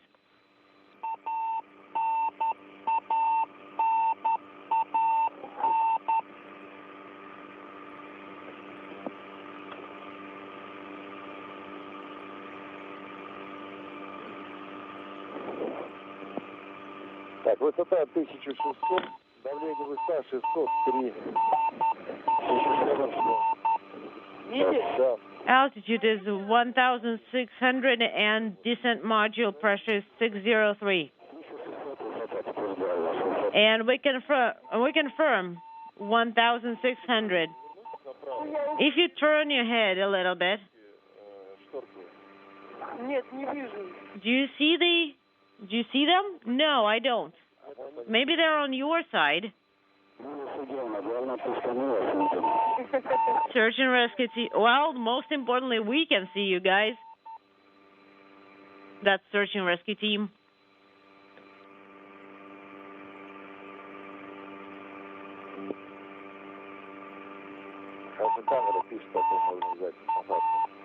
Well, the camera is also recording, so we'll be able to see it later. 1,200 is the altitude. And we confirm the altitude is 1,200. 16. Repress is 1616 and oxidize is 0.8 and 1.4. We copy.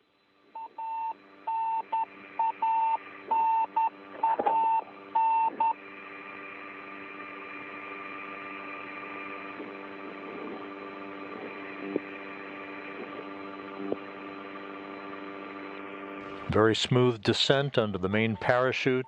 The crew soon bracing for touchdown.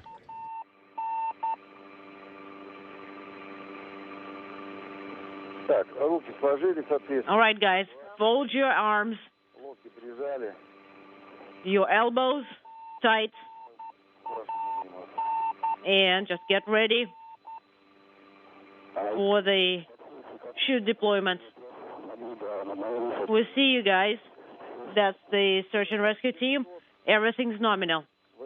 Давление 675. 675 is the descent module pressure.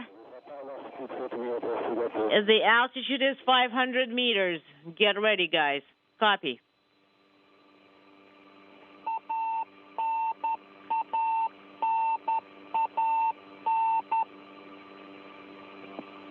Так, приготовиться к посадке. Get ready. Don't talk till I tell you. 400 is the altitude. Copy.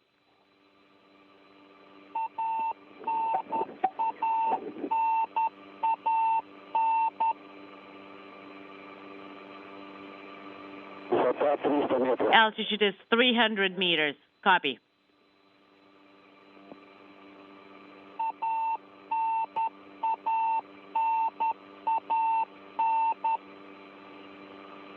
Высота 100 meters, guys. Get ready.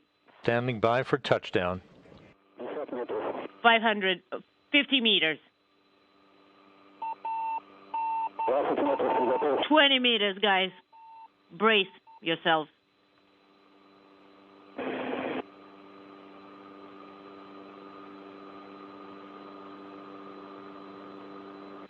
Внимание, посадка. Добро пожаловать. Landing. Touchdown confirmed. Welcome to the Earth.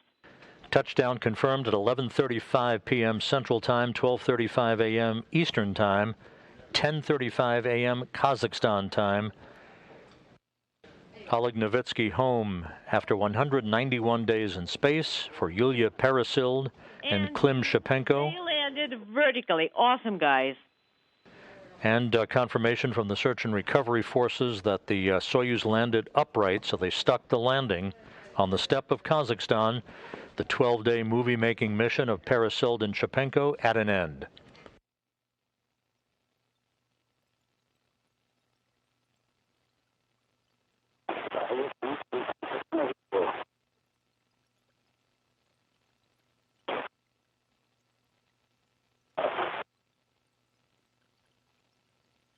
Добро пожаловать на самую великолепную планету.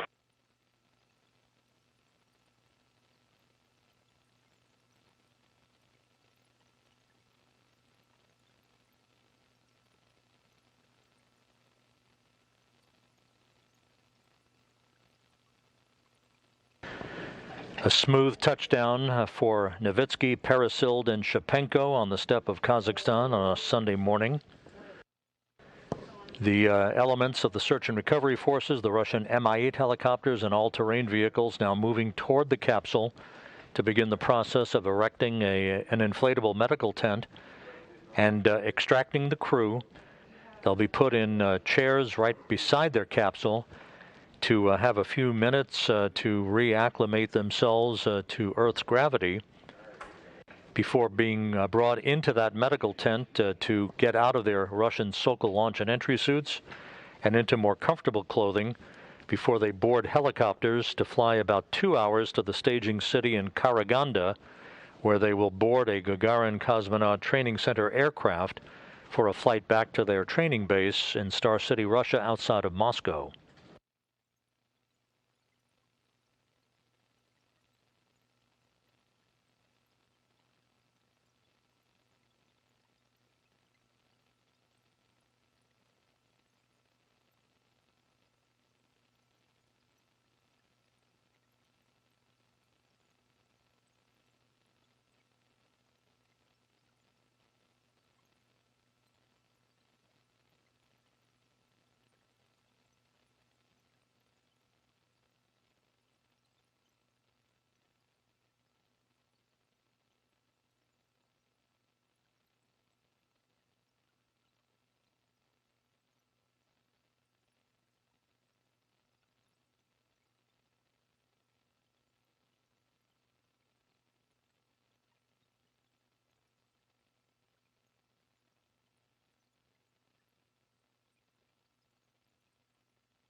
All of the events throughout the course of the afternoon and evening went according to schedule. The crew bidding farewell to their space station counterparts, climbing aboard their Soyuz MS-18, conducting leak checks of their spacesuits and their vehicle prior to the Soyuz undocking from the International Space Station's Nauka module, the multi-purpose laboratory module, the undocking occurring at 8:14 p.m. Central Time, 9:14 p.m. Eastern Time. The deorbit burn took place as planned, a 4-minute, 38-second retrograde firing to slow the Soyuz down, allowing it to drop out of orbit. And 54 minutes later, homecoming, with the Soyuz touching down on the steppe of Kazakhstan. You now see a phalanx of vehicles making their way towards the capsule itself. You saw the descent of the Soyuz under its main parachute, touchdown occurring just a few minutes ago at 11:35 p.m. Central Time, 12:35 a.m. Eastern Time, 10:35 a.m. in Kazakhstan on a Sunday morning.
This is Mission Control Houston. We'll be standing by for more video from the landing site. You're looking at a live picture from a camera on an all-terrain vehicle that tracked the Soyuz's descent under its main parachute for the final minutes of its mission, having undocked from the International Space Station earlier this evening. conducting a deorbit burn and an on-time touchdown at 11:35 p.m. Central Time, 10:35 a.m. Kazakhstan time at the landing site on Sunday morning.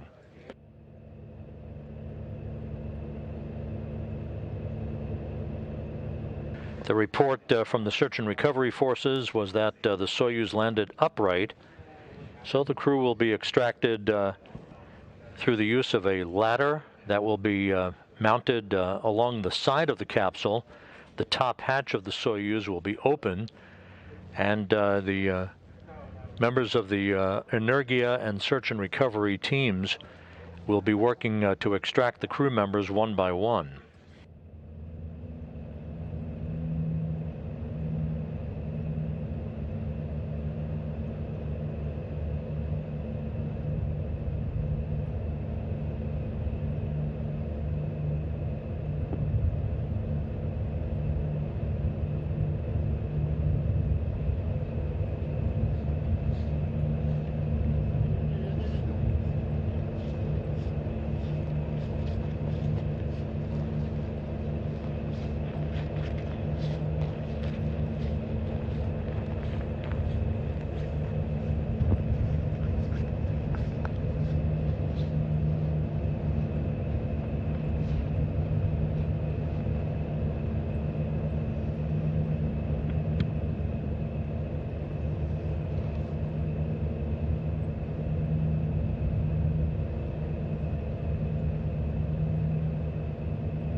This is Mission Control Houston, continuing to watch video from the landing site on the steppe of Kazakhstan to the southeast of the town of Zhezkazgan, where the Soyuz MS-18 spacecraft touched down about 13 minutes ago, completing a flawless descent back into the Earth's atmosphere after its undocking from the International Space Station a few hours ago.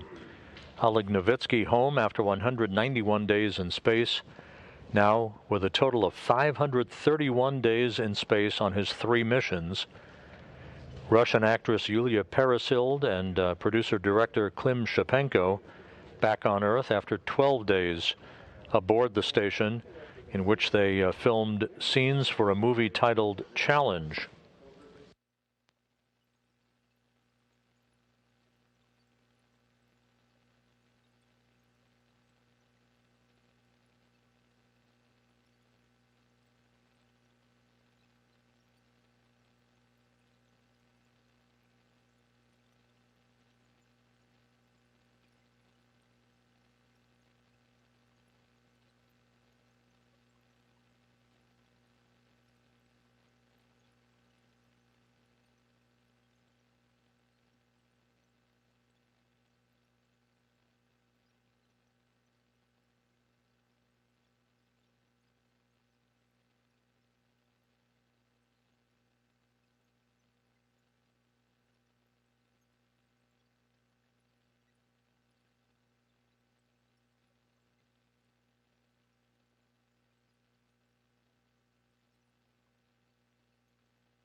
Houston Station on 2 for BME TV.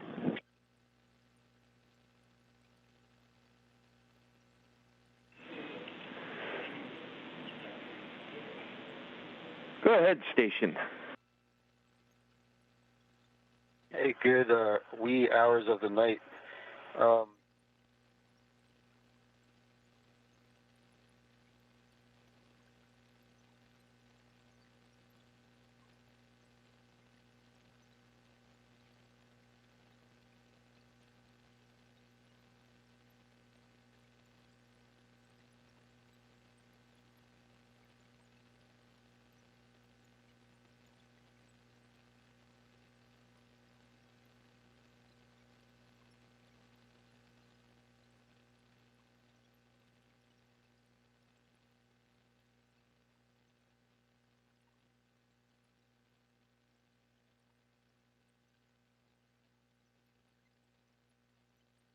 This is Mission Control Houston, about 20 minutes since the landing of the Soyuz MS-18 on the steppe of Kazakhstan. We are still awaiting the repositioning of television cameras and all-terrain vehicles by the capsule, and are expecting to receive additional television here momentarily.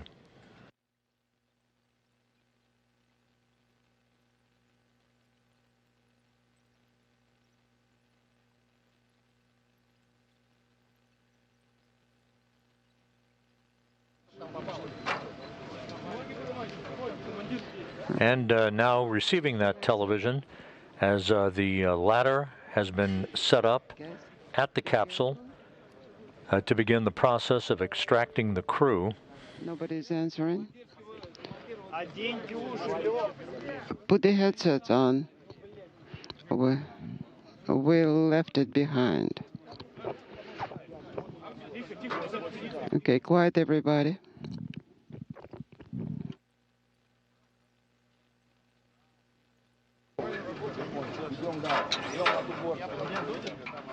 Those are the chairs that have been set by the capsule on which the 3 crew members will be placed. Oleg Novitskiy, Yulia Peresild, the actress, and her producer-director, Klim Shipenko. Step back. They will be extracted one by one out of the top hatch of the Soyuz following its on-time landing at 11:35 p.m. Central Time, 10:35 a.m. Kazakhstan time on a Sunday morning. And as you can see, clear skies, almost no wind at the landing site, temperatures in the 40s, almost ideal conditions for the return of the 3 crew members. I will give you a hint.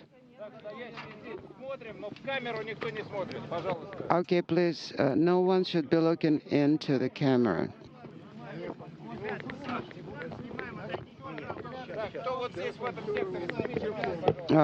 Who's the representative here?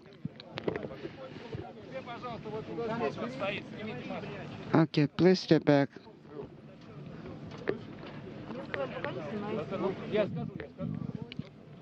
I will announce.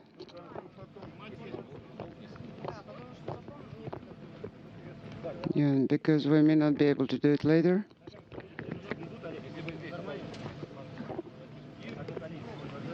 Okay, everything's fine.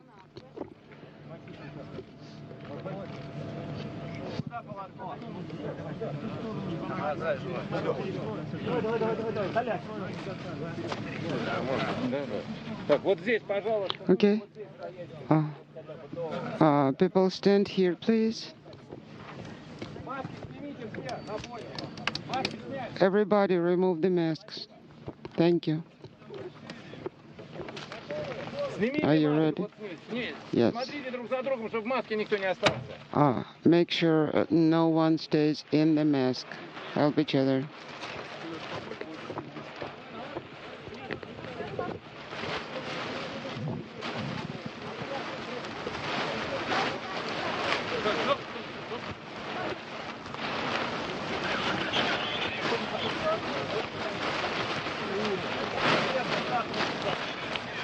And Oleg Novitskiy being placed in his chair, having been extracted from the Soyuz, which landed upright.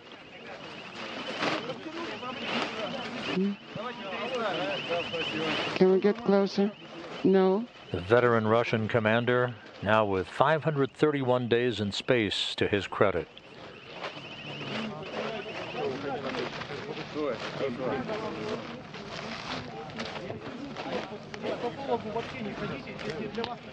Do not step on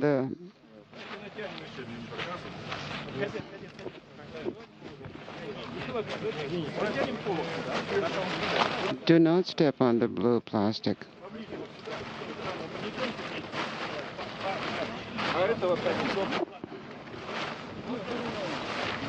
Yeah, fix it like this. Just a little bit like that.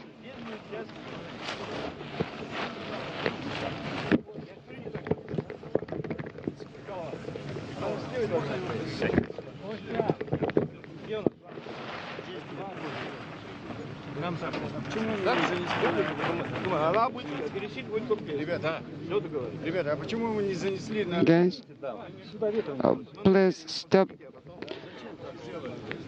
dusting here.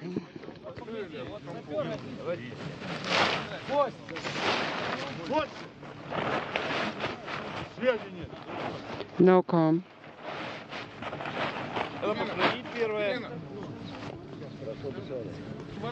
Members of the RSC Energia technical team and the search and recovery support personnel now working to extract the other two crew members, Yulia Peresild and Klim Shipenko. Meanwhile, Oleg Novitskiy on a Sunday morning. Initial medical testing being conducted, everything in good shape. Novitskiy having completed 191 days in space on this mission, which spanned 80.9 million miles.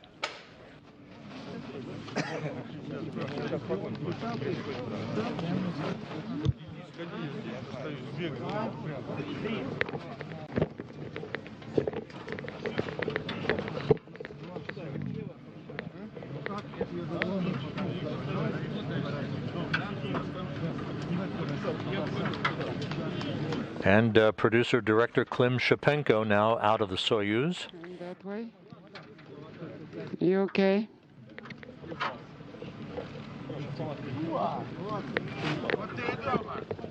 Well, here you are, back home.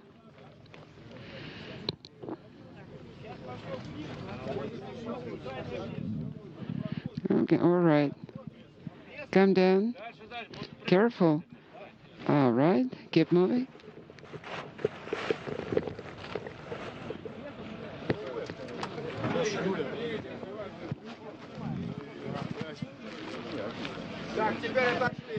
Now, step away.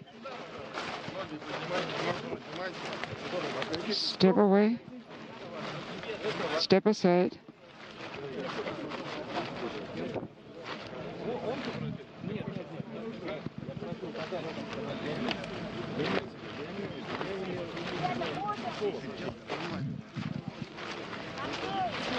And moments away from seeing Yulia Peresild.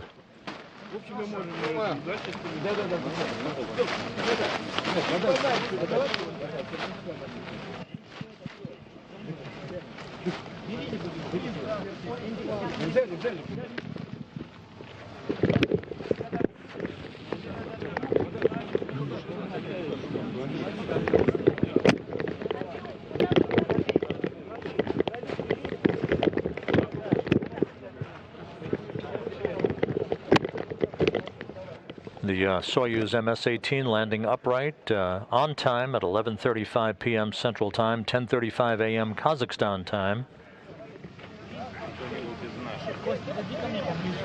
And there's Yulia Peresild, the Russian actress, now out of the Soyuz vehicle.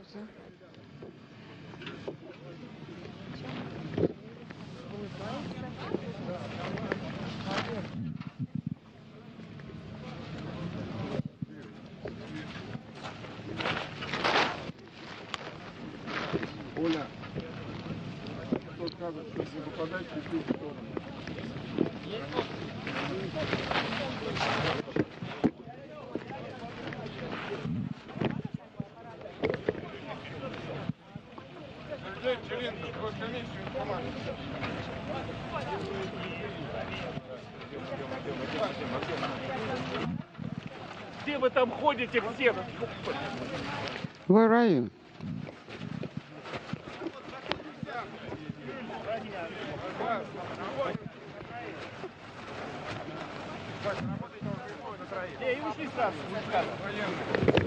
Work in sync.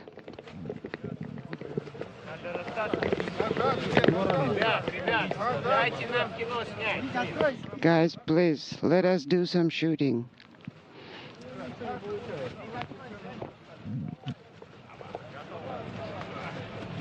A rather large crowd greeting this trio, returning from space, including the head of Roscosmos, Dmitry Rogozin.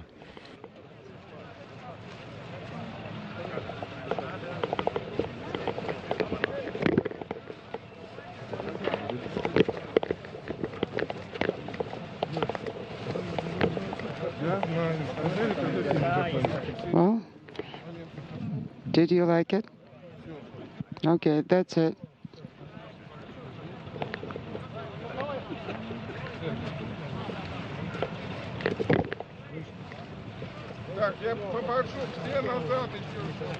Now, please, everybody, step back.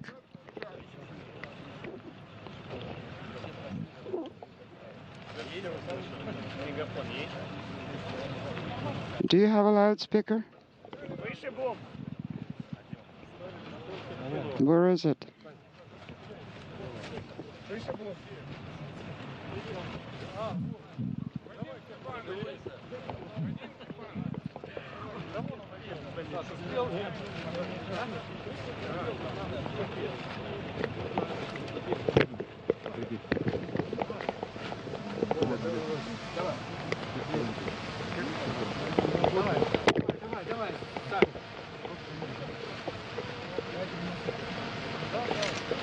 So all three crew members out of the Soyuz, having a few minutes to bask in a Sunday morning sunlight.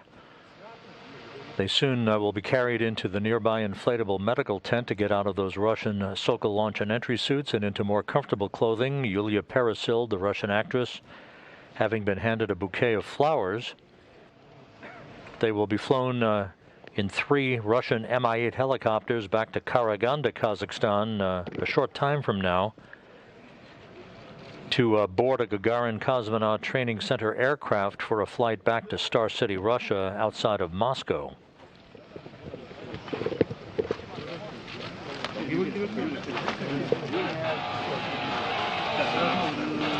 Вот мы вроде бы неподалеку, смотрите, уже совсем другой человек перед нами. Перед нами Юлия Пересильд.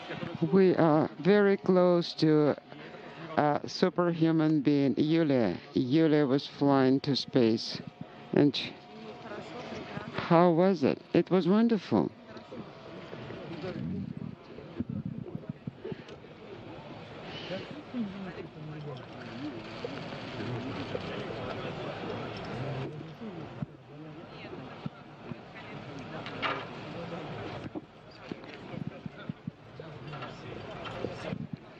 Inaudible.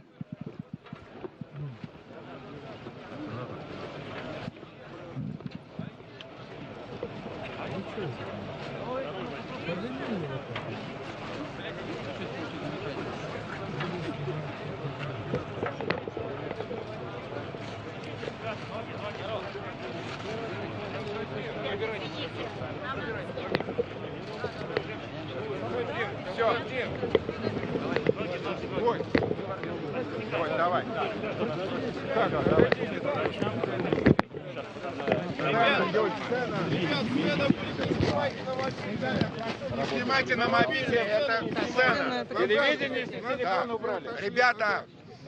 Guys, please step back. Everybody, step back.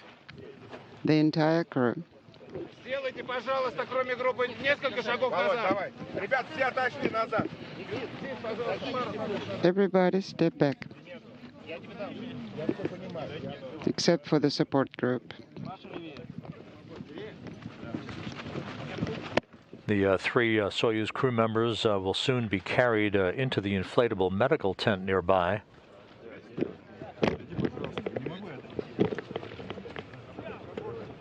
Приготовились. Get ready.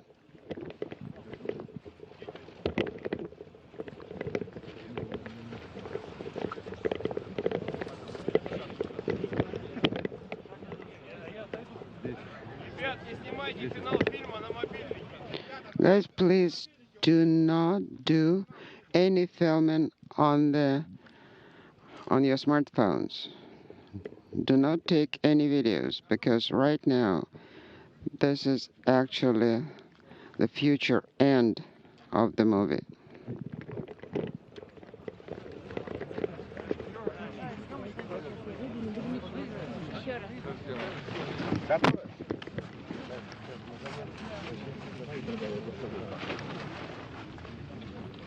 Финальная сцена и в палатку.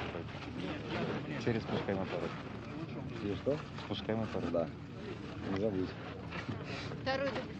Давайте. Там можно, в принципе, поставить даже снимающую. Не сиди писать, лучше раз. Хорошо. Actually, there was some room in the descent module for it.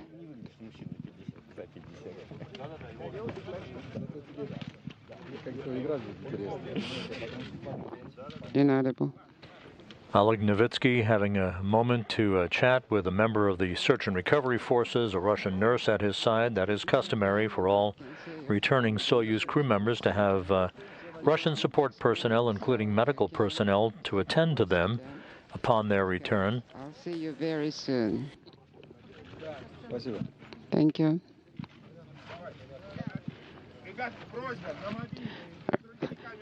And another view of Yulia Peresild, the Russian actress who spent 12 days aboard the International Space Station, along with her producer-director Klim Shipenko. Now please get ready for the take. Film crew, get ready for the take. Camera run. Andrei, 5 minutes.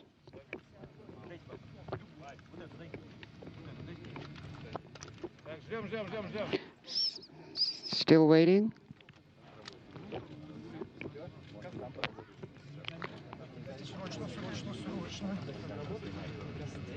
Hurry up. What's the delay? Battery change.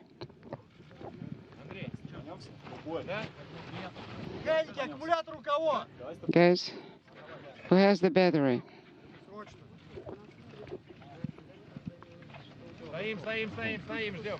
Okay. Stand by. Get the battery. No, he's okay. He feels well.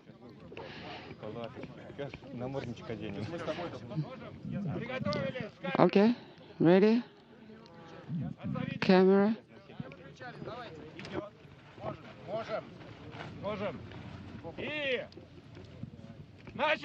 Take.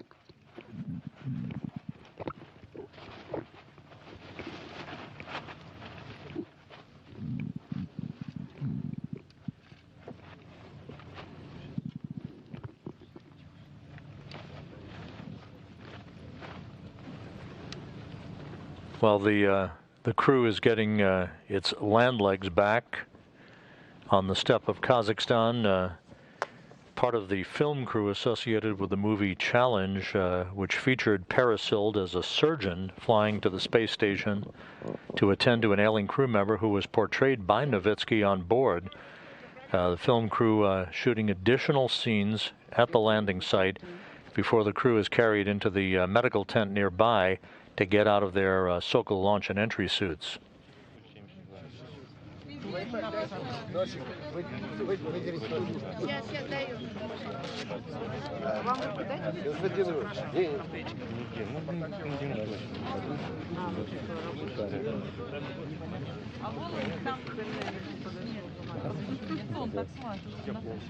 Давай попробуем от Олега. Давай дойдем от Олега. Ребят, мы на не меняем. Володя отходит от Олега. Вот отсюда. Да.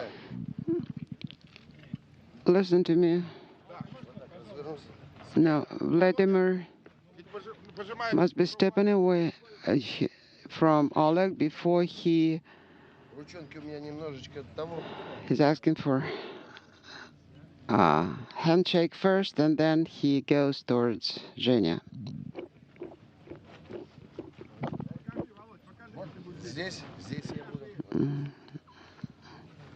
Okay, I'll be right here. No, don't kneel, stand first.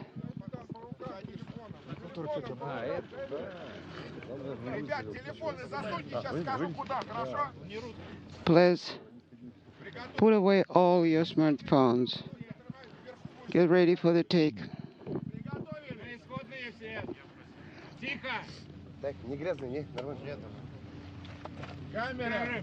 Camera.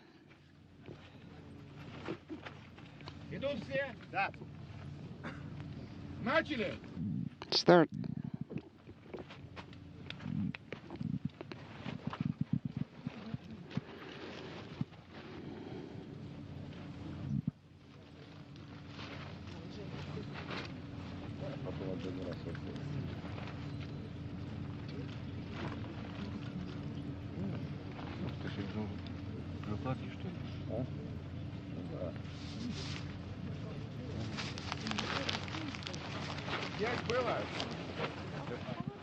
Take.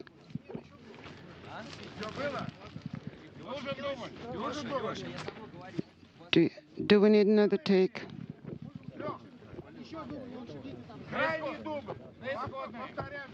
All right. Take 3. Everybody back to starting positions.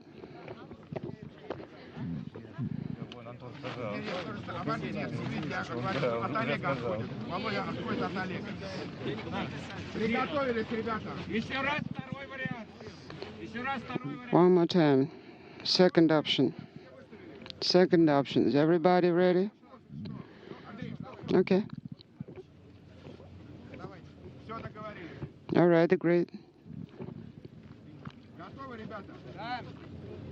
Ready? Camera. Start.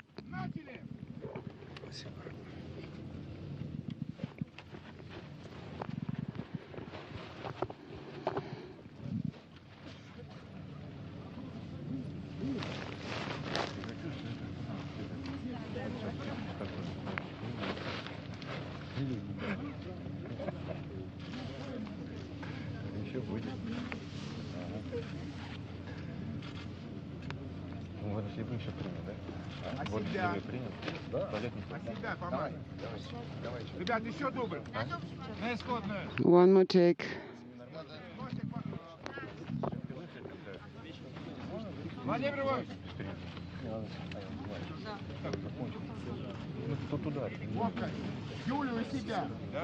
Yulia? Okay. Let's do it quickly. Everybody get ready. Ready. Camera. This is Mission Control Houston, continuing to watch live views from the landing site in Kazakhstan with the Soyuz MS-18 crew that just returned from their time on the International Space Station. What is happening here is that the movie, The Challenge, there are scenes here post-landing that are being shot for production in the movie, particularly with Yulia Peresild, the Russian actress that you see there. And they've had multiple takes, just like on a movie set. The crew obviously in good spirits and in good condition, supporting all of that under the watchful eye of Russian nurses and other search and recovery personnel. It appears now that they've had several good takes. The crew shortly will be brought into a nearby medical tent for post-landing medical evaluations to change into more comfortable clothing, and then to fly in helicopters back to the staging city in Karaganda, Kazakhstan. And now the crew, as you see, being carried away from the landing site near their capsule towards that medical tent. Watch for the dead. Don't agitate any dust.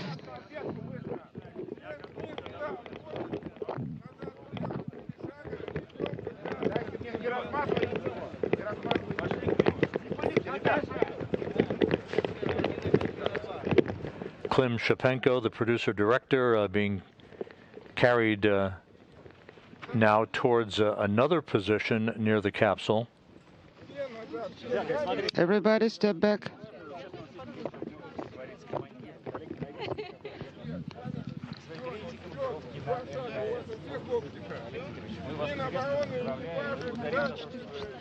And the crew commander Oleg Novitskiy, we congratulate you.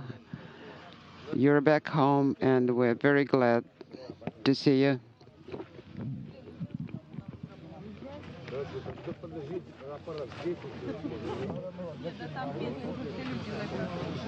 Я постучу ему, Конечно.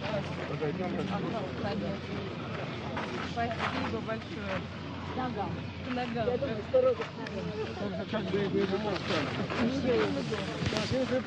Если можно. Там новости Первого канала.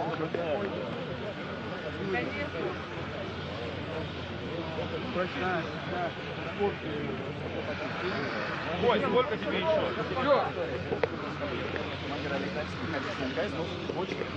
Костя, недолго, пожалуйста. Kostya, please make it brief.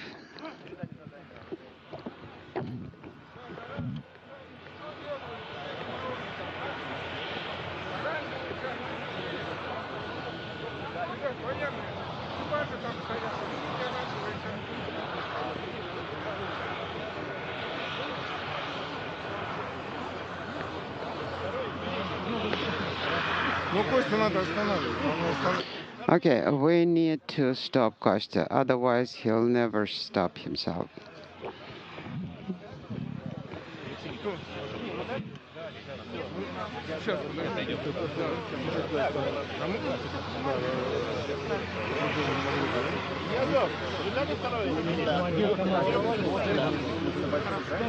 Командир сообщался. А почему вы сказали, что грузите? Потому что... Why did you say that inaudible? Because it was very difficult.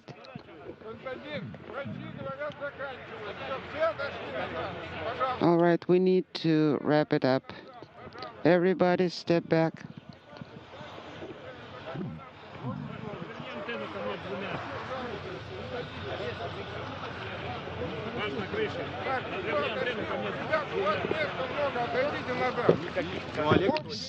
Step back. Now group photo. Остальные в палатку. Остальные в палатку. Без аппарата. Будет, Олег будет. With Oleg and Yulia, but commander first.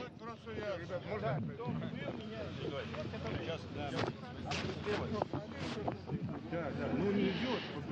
Да. Где такая аппарат? Ну давай. And then us next.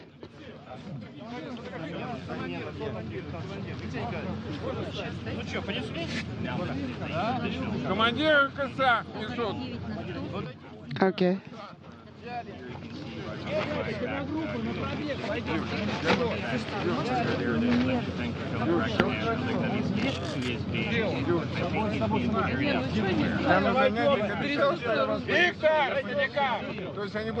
It appears as if the crew now will be carried towards the medical tent with post-landing filming of some scenes for the movie Challenge having been completed. Yes, please take this for now. Novitskiy being carried first. Second measurement here.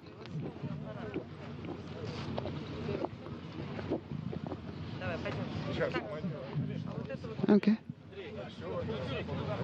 This is a Russian tradition to have the Soyuz commander sign the outside of his spacecraft.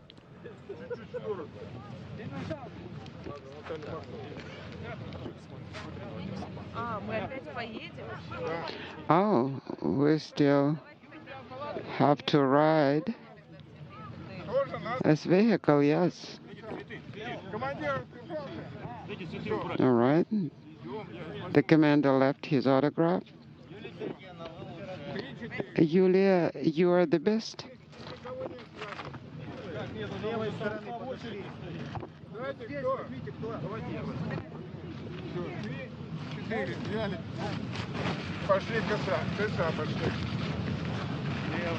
Okay. Let's approach the descent module.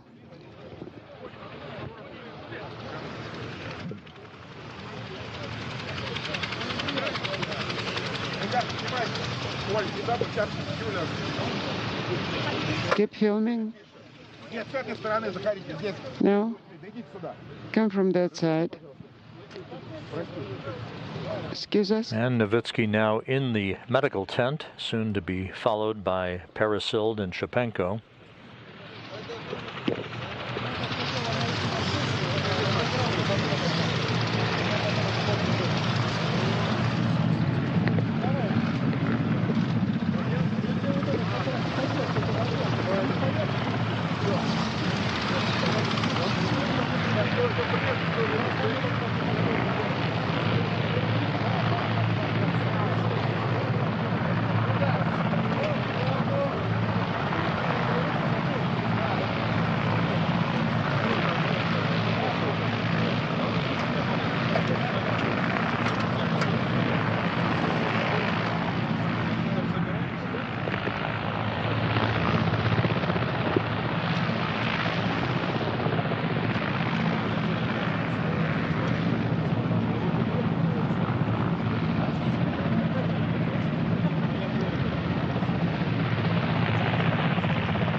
Actress Yulia Peresild now about to enter the medical tent.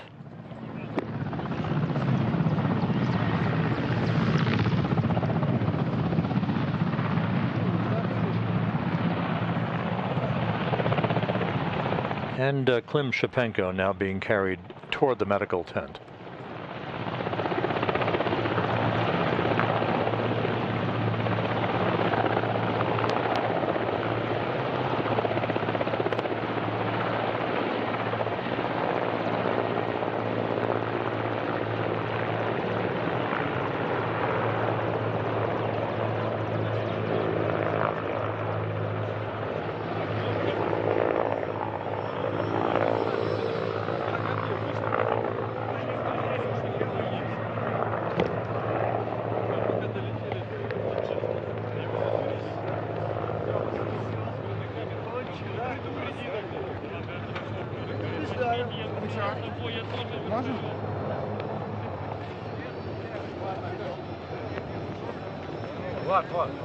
So all three crew members, Oleg Novitskiy, Yulia Peresild, and Klim Shipenko, now at the medical tent to get out of their Sokol launch and entry suits and into more comfortable clothing before they are loaded onto Russian Mi-8 helicopters for the flight back to the staging city of Karaganda, Kazakhstan, where they will board Russian a Gagarin Cosmonaut Training Center aircraft for the flight back to Star City, Russia, and their training base.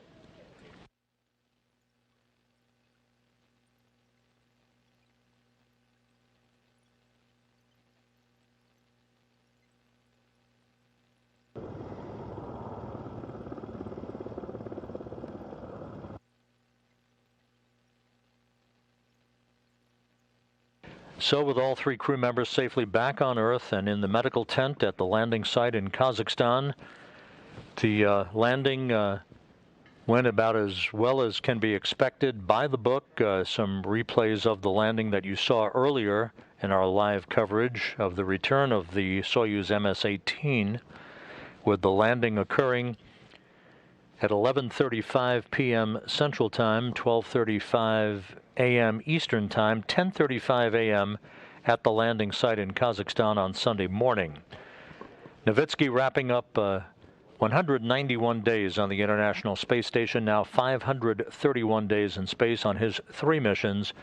Peresild and Shipenko expanding a new dimension in space commercialization by spending 12 days on the orbital outpost, filming a movie titled Challenge, in which Peresild portrayed a surgeon attending to an ailing crew member.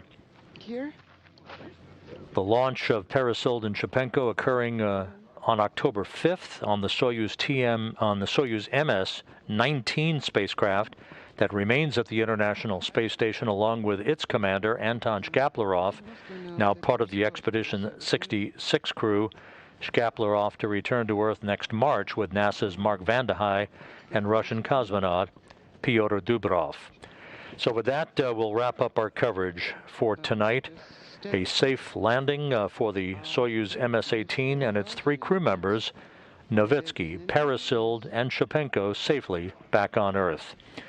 Thanks for joining us throughout the course of the day and the evening. We wish you a great weekend, and that's it for now from Mission Control in Houston.